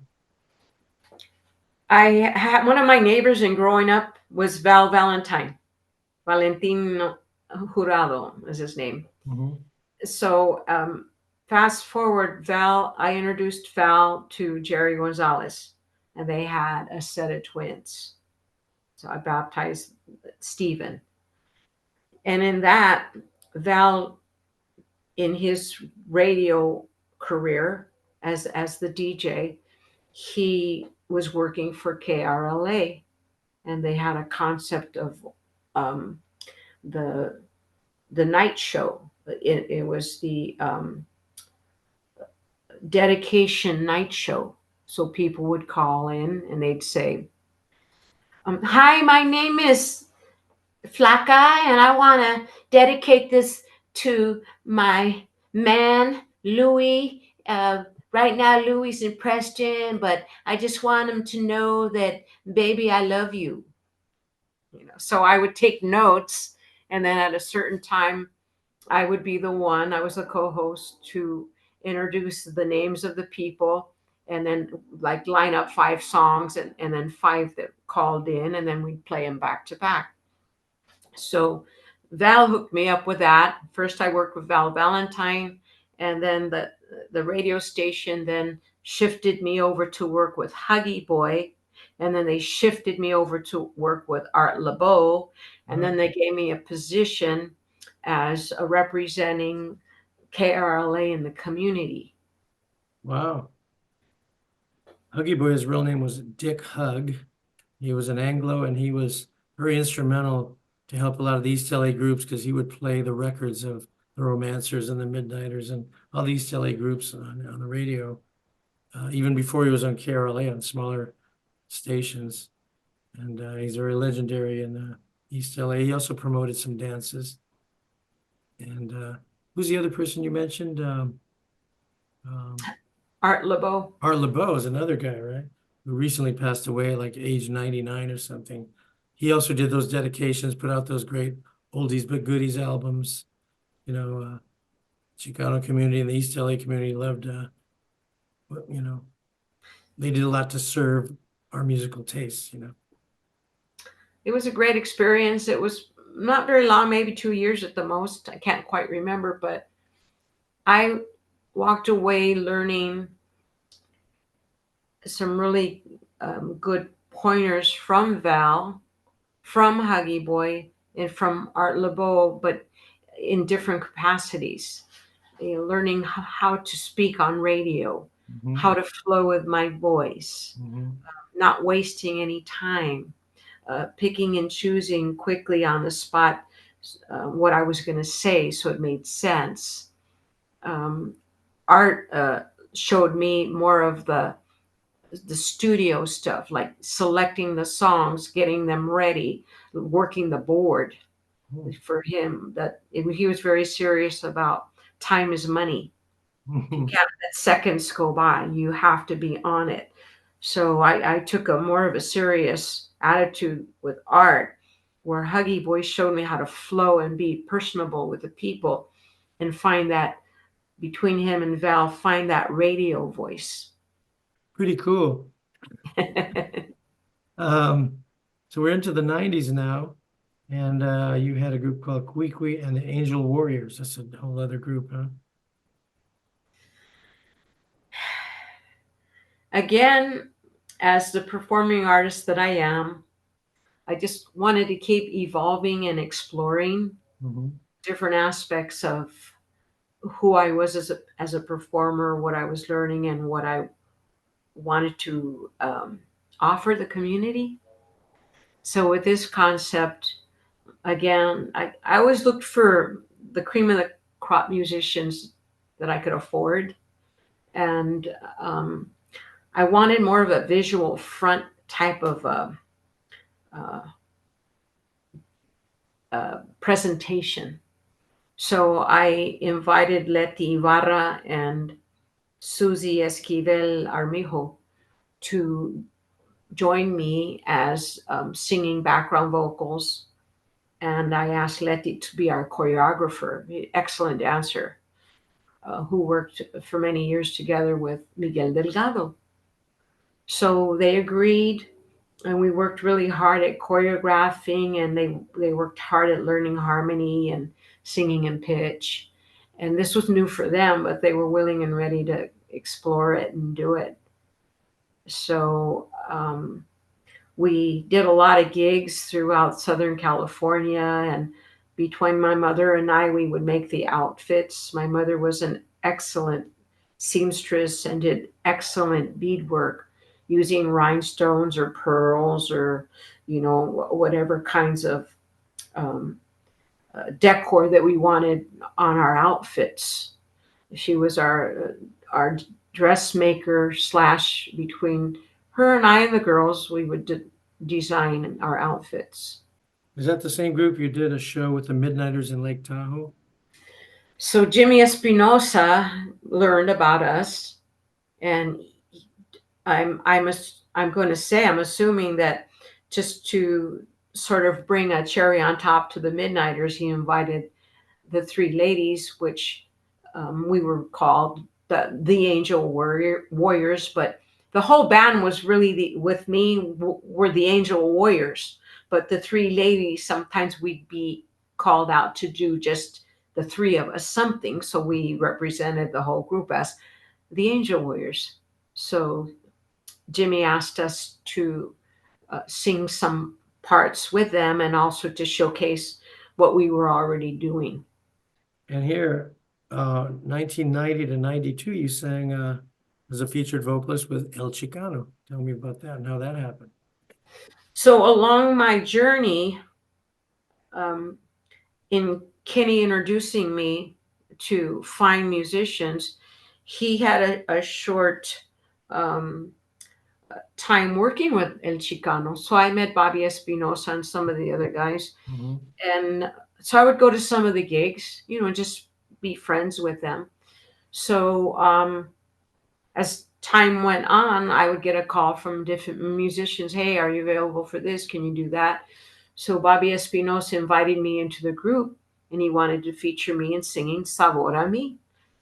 And then I would sing some background with them.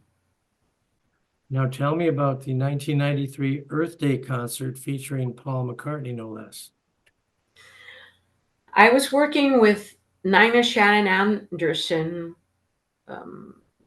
sharing stage performance musicals to children. And again, her concept was educating the children on people's rights, um, not judging people by their color, messages that came. And she was friends with some pretty well-to-do celebrities and their managers. And one of the managers of the group called Heart, Mm-hmm. Nancy Wilson, and the other one was friends with Nina. And this manager, I can't remember her name, very nice lady. She was hooked up, of course, to people on that level and that caliber. So they got together and they brought all these fine artists to perform for awareness regarding the care of Mother Earth and the environment. So the headliner was Paul McCartney, and Linda McCartney was still alive to come and be the headliner. So Nina was a vocalist, and I was working with her at the time. And the manager of Heart asked Nina to round up singers. They were wanting to put a nice chorus of singers together. So she called me and said, "You want to do it?" And I said, "Hell yeah, I want to do it." She said, "Okay, well, this is a song. I think it was Hey Jude, the la, la, la, la, la, la, la. No, no, no, no, no, no, no. Or was it no, no, no, whatever we did. Yes. That's what we did. Now, was this So at the Hollywood Bowl or what was it? Where was it? that's at the Hollywood Bowl. Holy crap. Yeah. And it worked out beautifully. The singers in their own neighborhoods studied what they had to do. And it was, I came in with Nina's, who she brought in. There were about four of us singers she knew. So we did a little rehearsal, and then all of us just met at the Hollywood Bowl. And, when it was awesome because we had the backstage VIP, and yeah, I met Kenny Loggins and the guy who sings Space Cowboy, is it called? Yeah. Steve Miller. Yeah. Yeah, people of that caliber, the ones that were, showcasing their music. So it was really fun and exciting. And when Paul McCartney ended the set, he went backstage. And at the time, a friend of mine who was one of the singers had a tiny camera, very small, and he lent it to me, and I had it in my boot. So while I was on stage in the back, I was on the side of the right side of Paul McCartney. I was taking pictures very close. Well, by the by the end of the concert, I ran out. There was no more film in the camera, but I wanted to meet him. So when he left the stage, I just followed him. Nobody stopped me. There was no security. So he was just waiting for the people encore, come back, right? And he was just standing there with his arms crossed by himself backstage. So I just went up to him and I said, "Excuse me, sir." I said, I just want you to know that I really appreciate all that you've done through your music for the world. And I just want you to know that I'm thankful for you and the Beatles. And if I could shake your hand, can I give you a hug? And he said, "Sure." So I gave him a very nice, friendly man. And I thanked him. And then I went back to the front. And then he came out and he did the encore. Wow, that's the story. Unfortunately, I didn't have any more film in the camera that was in my boot. Wow. So 1990 to 95, Gilly Productions. Talk about that whole situation. Sounds interesting. Okay, the way I met Nina Shannon Anderson was, do you know Joey Heredia, the drummer? I've heard Joe his Heredia. name. I don't know. Excellent, well-known drummer, played with a lot of top artists. Uh, um, what's his name? Mendes. I'm sorry, I'm throwing a blank. Sergio Mendes? Yeah, he toured with him, like people of that caliber, Stevie Wonder, just people. He toured around a lot. Excellent drummer, raised in Montebello, by the way. Mm-hmm. So he was my buddy. I met him back in the 80s when I was with Califas. I had to hone in on my skills because I didn't know a lot of the theory when I was with Califas. I had the desire. So it was highly suggested you should take voice classes now that you're here. So anyway, Sylvia, I'm backtracking because it's connected to what's going to happen next. Sylvia Loya, the singer I replaced that was part of that City of Commerce circle, she gave me the phone number to a voice teacher, Catherine Hansen. I started taking lessons with Catherine. Catherine really liked me as a student and said, "I work with a gentleman and his wife, Phil Moore." Phil Moore was a very well-known pianist who would back up, the ladies of the day, like Sarah Vaughan and this Ella Fitzgerald, this type. He was the piano player. Wow. So him and his wife formed a vocal workshop, and Catherine was the voice teacher of the workshop. So she said one day, "They're recruiting students, and I highly recommend that you audition." And it was in Hollywood, right next to the whiskey. So I auditioned. They let me come into their school. I paid the money. And the people that were in the workshop were well-known actors and or upcoming vocalists. And one of the upcoming vocalists was Diane Reeves. Diane Reeves had just moved into LA maybe a year or two from Colorado. And she met Joey Heredia and this well-known piano player. I don't remember his name right now. And when Diane was taking the workshop, she kind of had stage fright. So we were learning how to be vocalists in front of an audience, and they were grooming us. So on one occasion, Diane brought her drummer and her piano player to accompany her for a showcase. We would do showcases. Each singer would pick two songs. And so I met Joey in that workshop. Okay, so that's where I met Joey and Diane Reeves and the other guy, I can't remember, excellent piano player. Anyway, let's go back to the Nina Shannon Anderson, who was the Gilly Productions person. Do you know who Cecilia Noel is No. and the Wild Clams? Anyway, Cecilia was pretty well known in at the Hollywood area, and Nina knew her, and Nina asked her to help scout out. I'm looking for an actress, vocalist person. Cecilia was not interested, so she asked Joey, and he goes, "Yeah, I know somebody," and that was me. So I hooked up with Nina. She hired me, and she wrote her production pieces on the lives of Cesar Chavez, Dr. Martin Luther King Jr., and she had a touring group that would go into the school district to educate the children on the history of gospel music. So she wanted to incorporate me as a Chicana into the group where she had the African American or the black singers.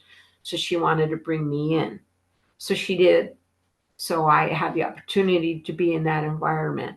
Nina befriended me. I became her friend, and then she asked me if I would be the co-star in. It was called Chavez, Going Towards the Light.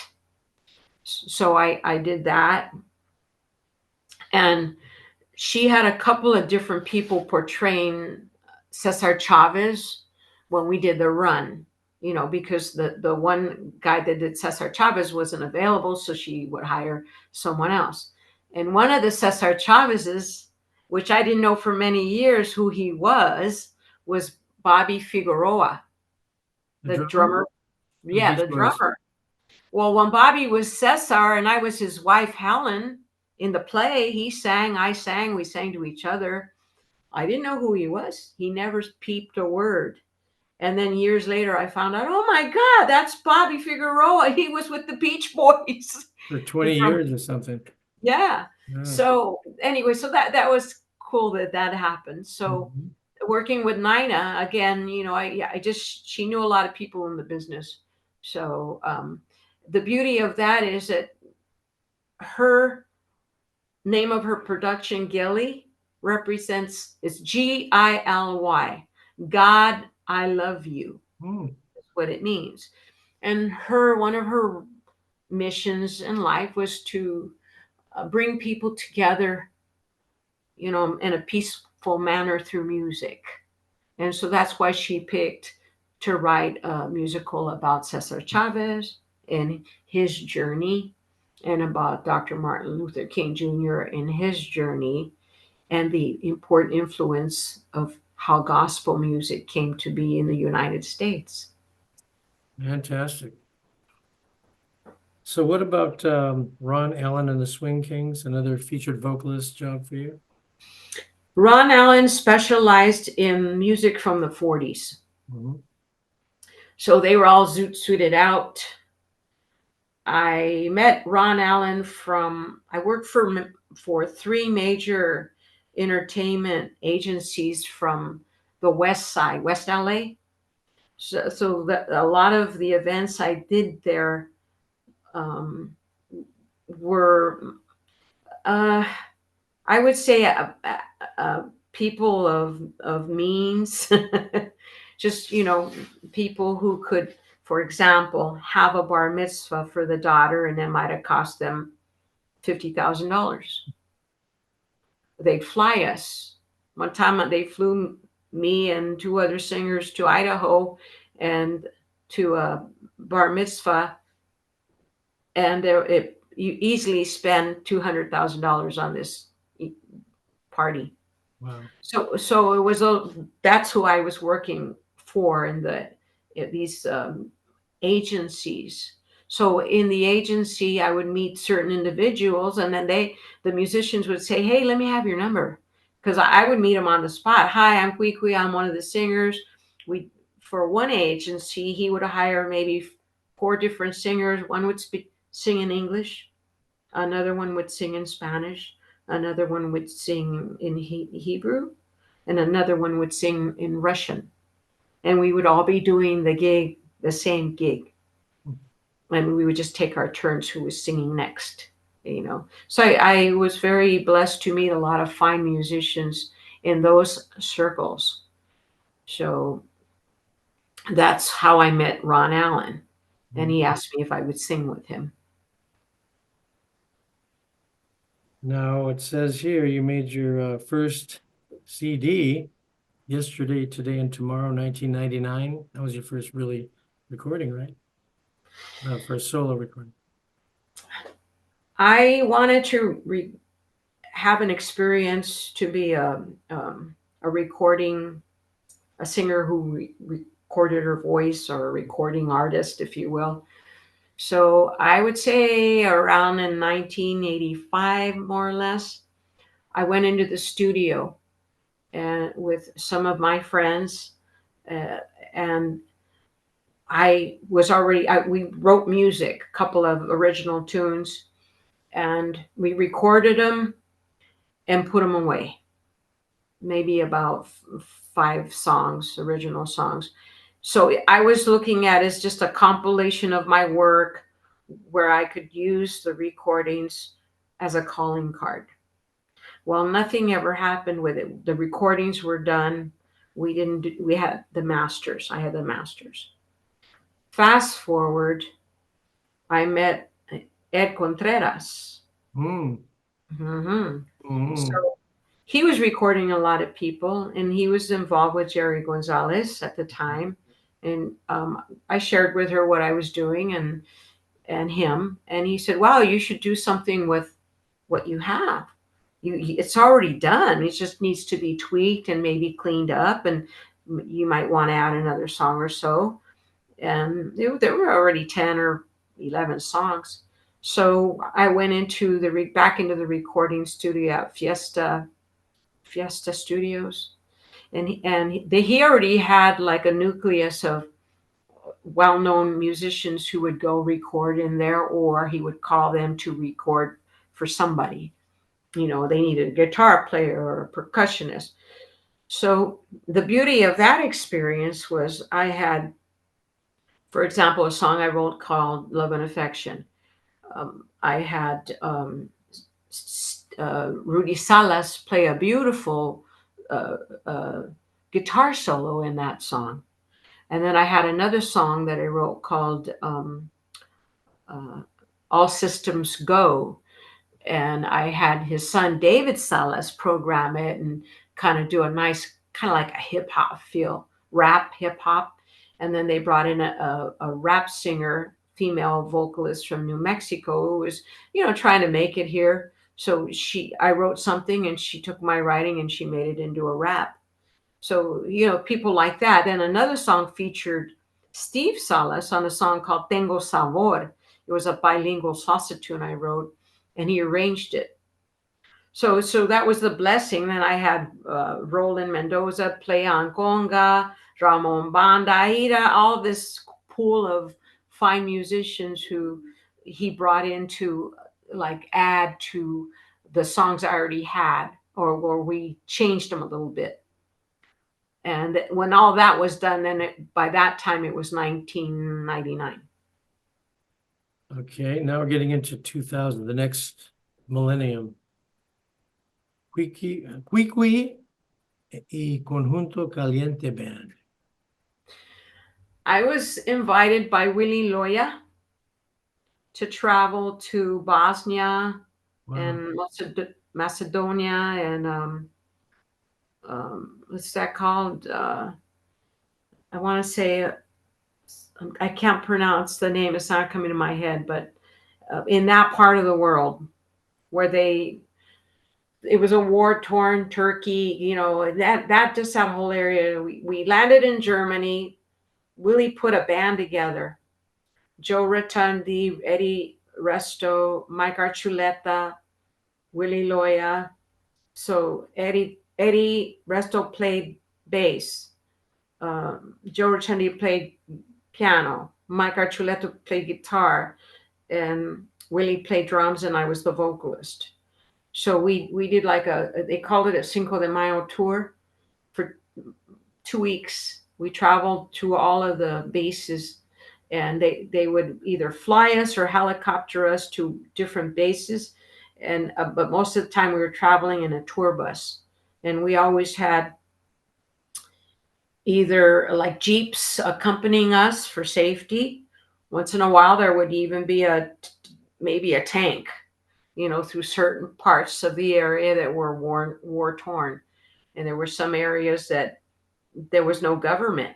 It was kind of like, I don't know, open. So then they had other countries bring their soldiers to help maintain peace. Must have been a hell of an experience. It was good. I mean, we were well protected, and it was good to see uh, some of these places in the world that were just destroyed.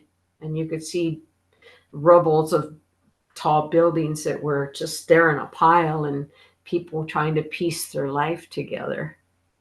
When I recently interviewed Willie Loya, he said that after 9/11, he was invited back. He didn't want to go back after that because it was even more dangerous at that point. Yeah, they asked us, we were excited, and we said, yeah, okay. And then all of us decide, you know what, let's not, no. So we didn't go. Loose Fingers Band, 2000, 2003. Loose Fingers. Just a minute before Loose Fingers, which I didn't put in there, but I think it's important because it has served a purpose for the community.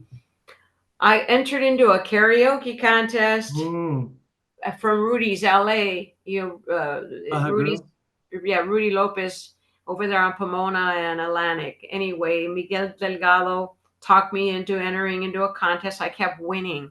I didn't know what it was. You just read the screen and sing, he said. I said, okay. Well, anyway, I ended up winning the contest, and we ended up at the Pasadena Civic Auditorium. And this is where I had an opportunity because there were like maybe 20 finalists, and I was one of them. And so we got to sing with Marilyn McCoo and Billy, her partner. I don't remember his last name. Yeah, from the Fifth Dimension. Yeah. So they were like the MCs. So that was kind of like one of the gifts, is we got to sing together with them. And we were gifted. I think I won 15th place or something like that. And they had the companies that represented the karaoke machines. So in all that, I got hired to be a karaoke hostess. And so my first job was at the Acapulco across the street from Disneyland. Okay. So I had my friend help me because it was this big karaoke machine, and I had trouble with technical things. Well, I didn't know that it was an after hours hangout for all the people who were hired at Disneyland as characters. So that really turned into quite a show, because as I was doing karaoke, these people just took over the restaurant and they made it into Disneyland on steroids in the restaurant. Well, at that time, I got hired by Armando Morales and Steve Campos to be part of their group, and they wanted me to be the lead vocalist in their group called Loose Fingers. So I left the karaoke business for a minute because I wanted to sing live. And the karaoke, the reality of karaoke, it's not for the hostess, it's for the people. And it's an excellent tool in a bar environment to help people develop their self-confidence and to have fun singing. And karaoke has been in my life for at least 25 years. Wow. In and out. And I didn't put that in there, but it's a beautiful activity, and I met a lot of awesome people and help people come out of their shell. So I started to do that before Loose Fingers. Back to Loose Fingers. Loose Fingers, Armando Morales and Steve Campos are two excellent keyboard players. So Armando would play the melody lines and the horn lines, and Steve would run the drum machine and play the bass parts, and I would play the percussion and sing. And Steve was an excellent vocalist as well. So that was Loose Fingers.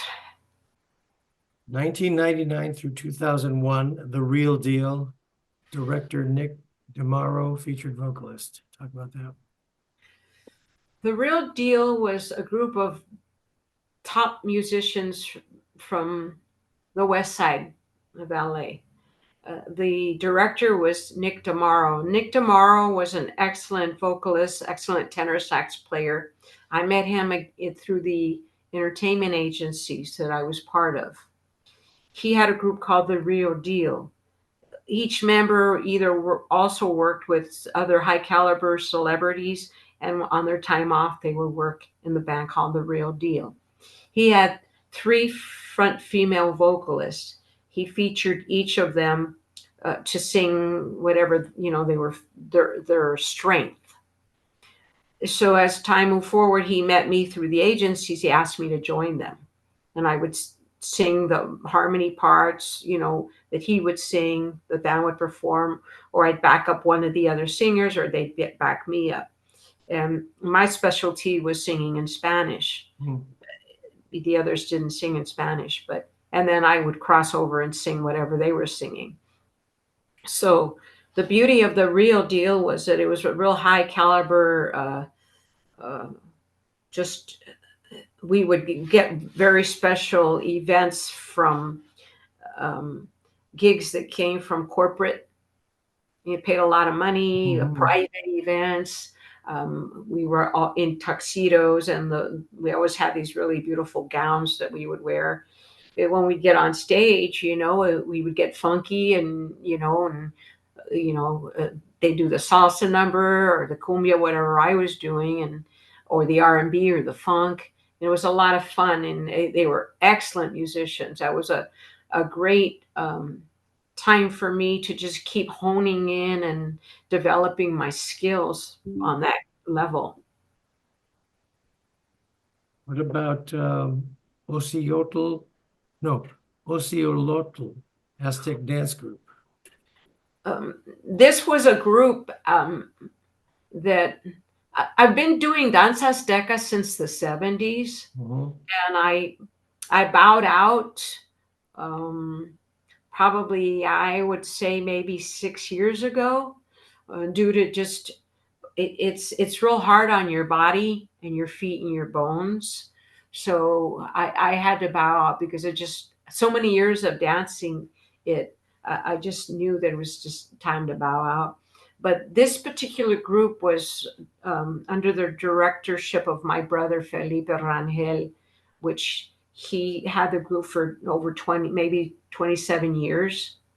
And the beauty of my brother's group is that it was more for educational purposes, not so much ceremonial, but more educational. Yes, we participated, yes, in ceremonial events with many other groups that would come together for a special ceremonial days.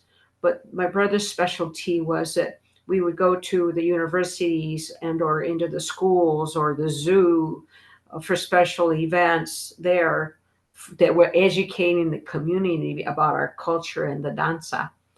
And so I had the opportunity through my brother to continue my danza, but when I was able to, amongst all the other things I was doing, I wanted to keep my connection.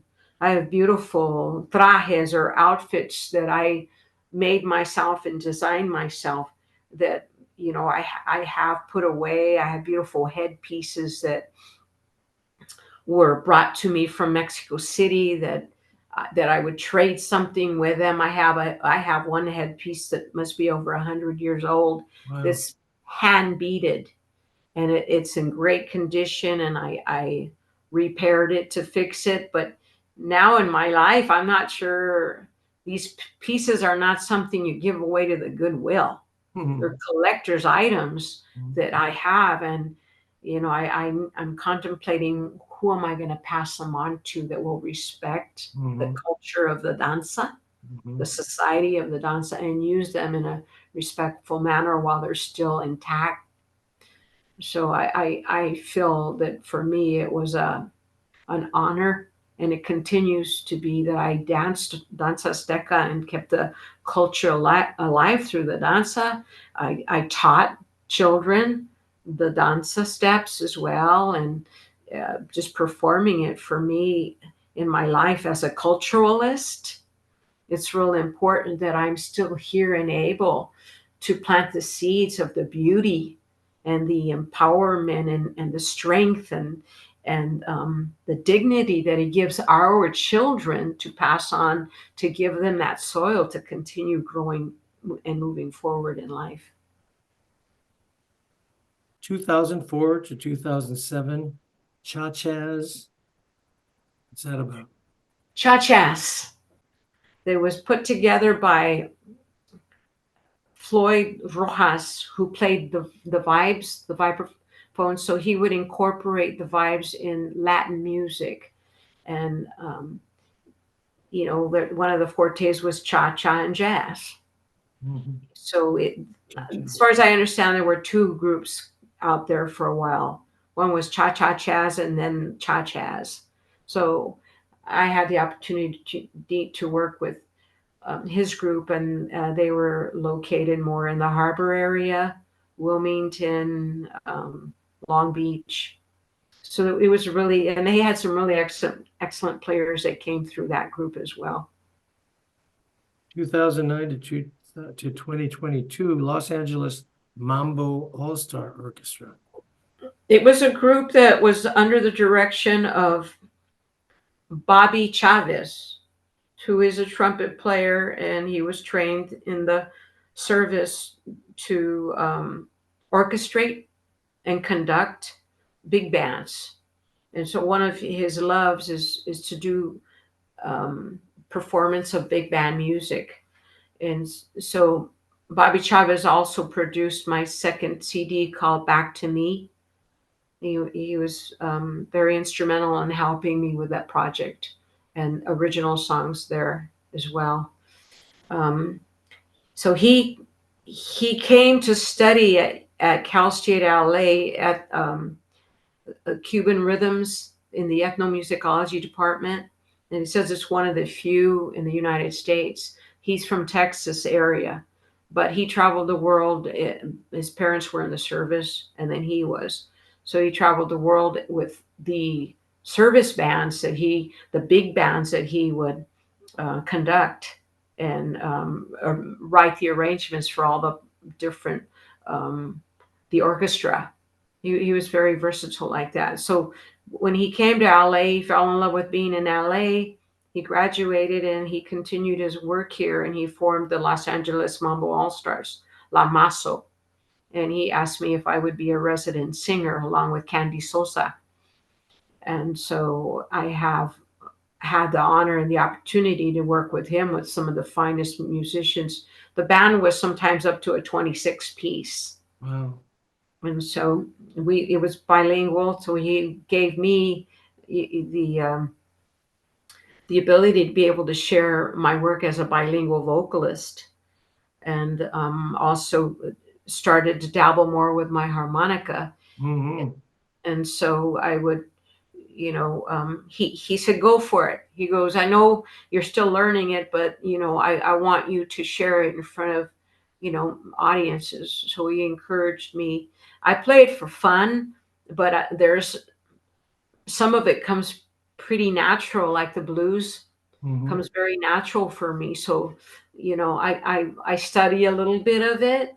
I'd like to get better at it. So, I'm on that journey. But meanwhile, I play it for fun, and people like it. I'm not the best player, and I'm not Tex Nakamura, but I'm still good. You're getting there. You're getting there. I Yeah, I'm I had getting no there. idea. I saw you at a couple of events a few years ago. Blew my mind. I mean, you're playing serious, kick-ass blues harp, man. I just couldn't believe it. You don't see too many women doing that. especially Chicanas. That was Right. I've never seen another Chicana, but I have studied online. There's some excellent players that are just, oh my God, I would love to grow up and play like them. well, you're doing great. Thank We you. might wind up using you on that session doing it too, right? Coming up. All Bring your right. harmonica with you. Bring your G harp. Okay. So let's see. So yeah, so in 2013 you did your second CD, and let's see, and you had the group Quicani's Vibe, right? That's where Quicani's vibe Came from. yes. Um, when the concept of me to put together the second CD came is when I was a caregiver for my parents. Mhm. My father was in his early 80s, and he was diagnosed with Alzheimer's, and my mom was in her early 90s, and she was diagnosed with Parkinson's. Mhm. And I kind of had to drop out for a while of the music circle to be their caregiver. Mhm. The only thing that I did once a week was karaoke because it was paying well, and I was able to get a caregiver to take my place Mhm. for my parents. Well, in being the caregiver, I learned a lot about myself as a human being and what it takes to care for people. First, it was difficult because you have to have a lot of patience, and I didn't understand the coping that I needed for a person who was Alzheimer's or Parkinson's. So the county educated me. They paid me to go to workshops to learn about coping skills and how to take care of myself so I wouldn't burn out, and how to what I learned in the big picture, instead of being angry because my parents were struck with these illnesses and I had to take care of them and I didn't understand them, and my father could be um, impatient and aggressive because that's what comes with this disease, right? And what I learned along the way was the importance of love and kindness.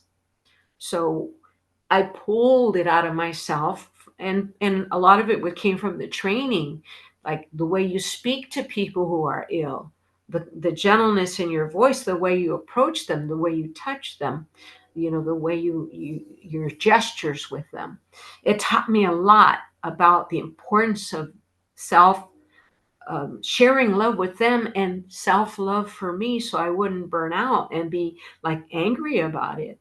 So that was real important. So out of that came ideas and melodies and poems that became these songs. I'm getting emotional because it was such a learning experience to learn to love and be loved and give love to yourself.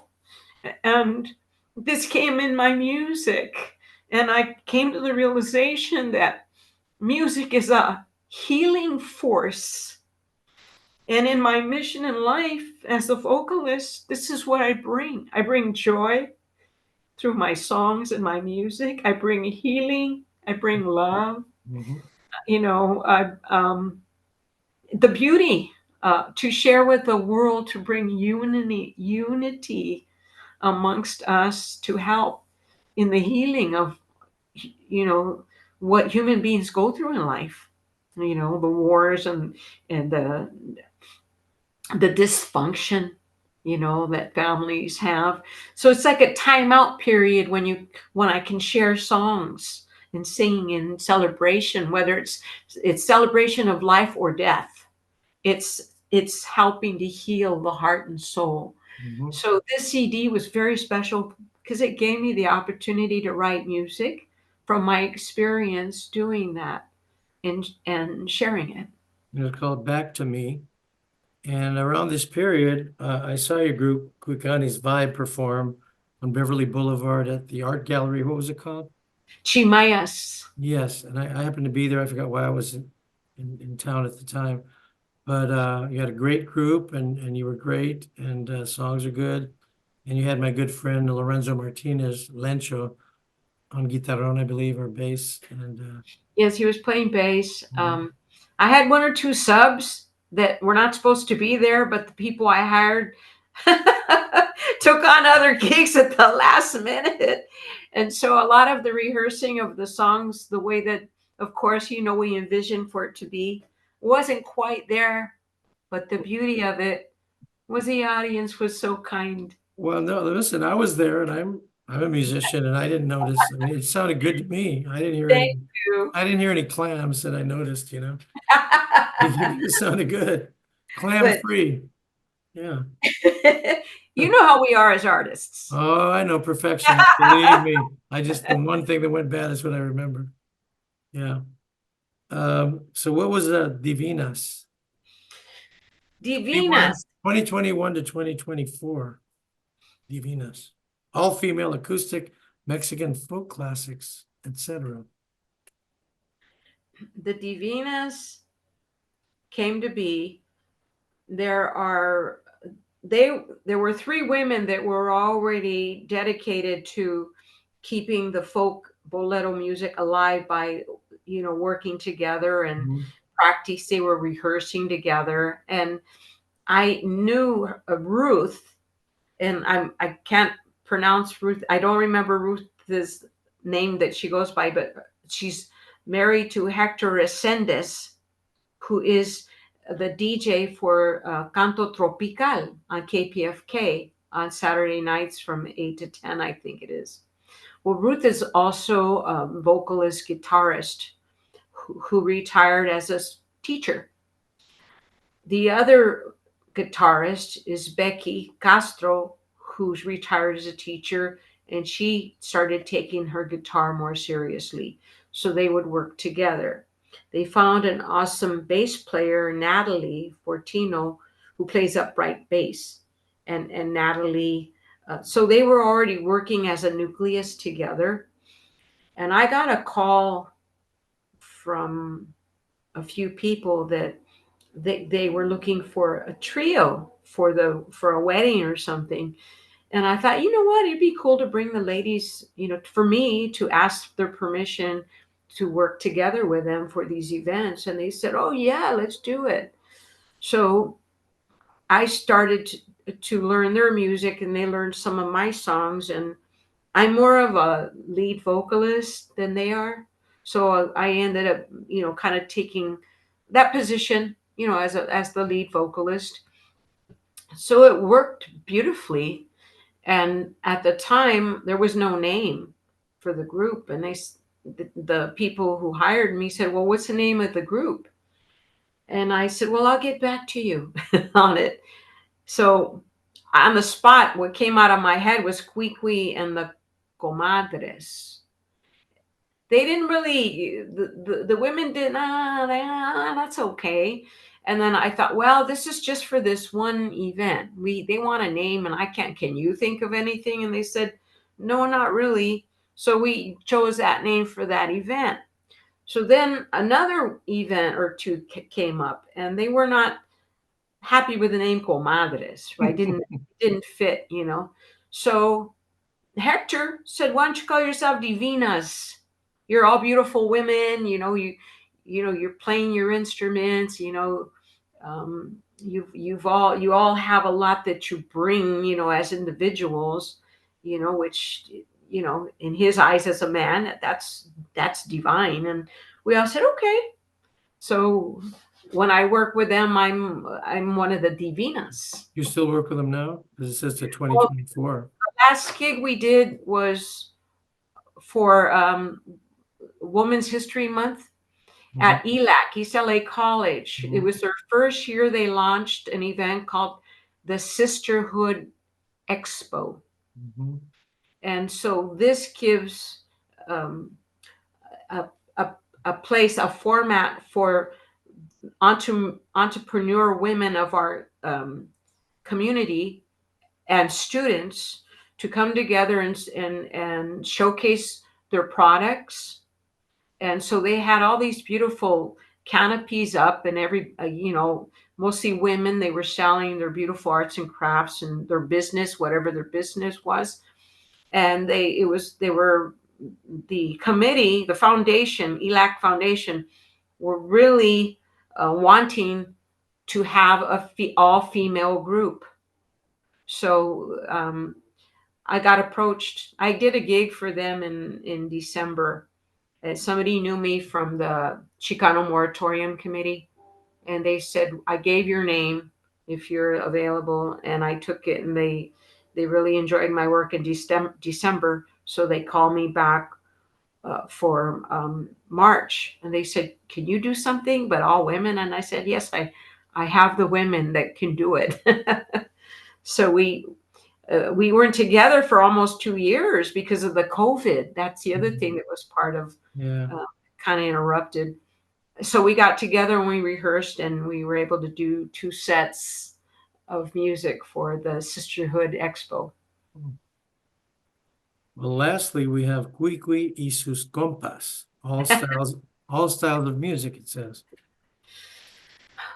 I get called to work with different groups that I'm featured for different just events, maybe a one time here or one time there, or like right now I'm working with M&M, which is Mario and Marta.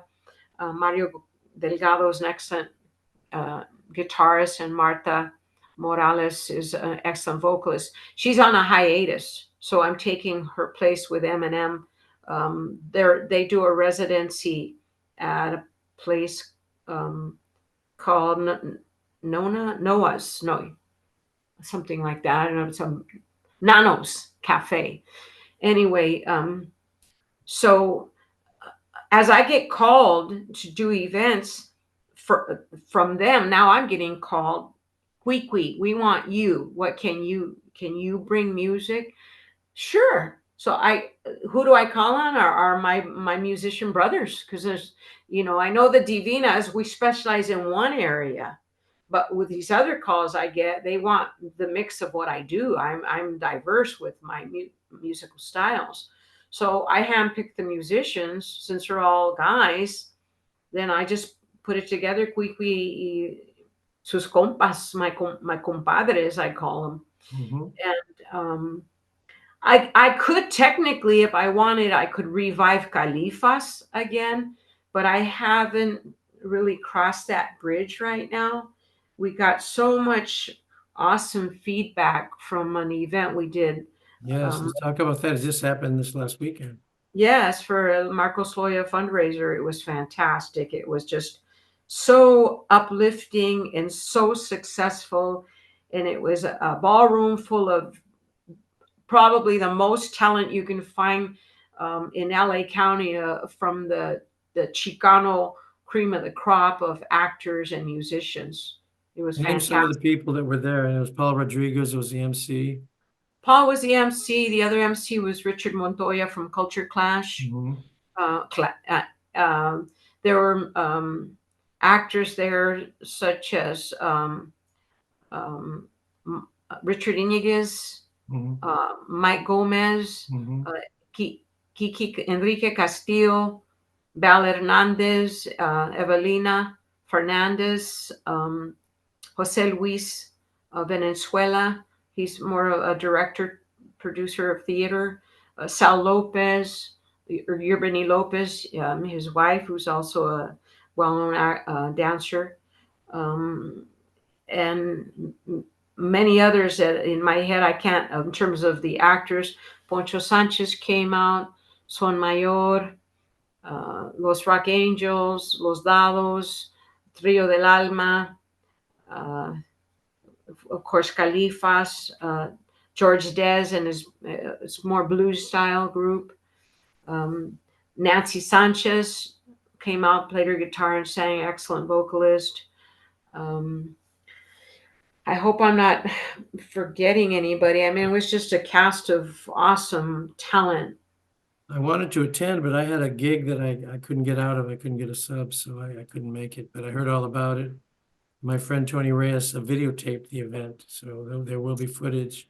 Yes, thank you for introducing me to Tony. That's right. Cynthia, yeah, I was adamant about recording this historical event, and the committee first says, well, we don't know. And I said, well, it's a win-win to record it, right? So thank you so much for that lead. Yes. And So it was a benefit for Marcos Loya, who is suffering medically. And what's going on with him? Do you know? Well, he's doing a lot better, and he did publicly announce, so it's okay for me to say that um, he had a cancerous tumor growing in one of his kidneys, Mm-hmm. and it was pretty much spreading, so they had to take the kidney out. Mm-hmm. So in that, it left him very weak, and also a chain of events of other health issues escalated, and it's to help him get on his feet, along with just other medical conditions that Medi-Cal and Medicare are very helpful, of course, but there's certain things that they don't cover, Mm-hmm. and the other part of all this is to give him an uplift, to continue his awesome work as he produces his music for the film scores, or different private events, or for just the general public. He does great work, and to help him with this, the finances, just to help bring him to balance with all this, and for whatever therapy he may need, to also to rehabilitate with the physical and the emotional aspects that come along with these illnesses. Mm-hmm. It was a grand event. But I'll tell you, I mean, you've had a tremendous artistic journey, musical, dance, all the various arts, acting, and with the activism. And may I add, I had the honor and the pleasure working with your father, Oh, really? Let's talk about that. Lalo Guerrero. Mm-hmm. Awesome human being. Awesome. I actually got introduced to him through the RCAF, Mm. because they did a couple of shows where they showcased your father's music, and the RCAF band learned his music, and we played it for the events. It's at Chicas Patas was one of them. Mm-hmm.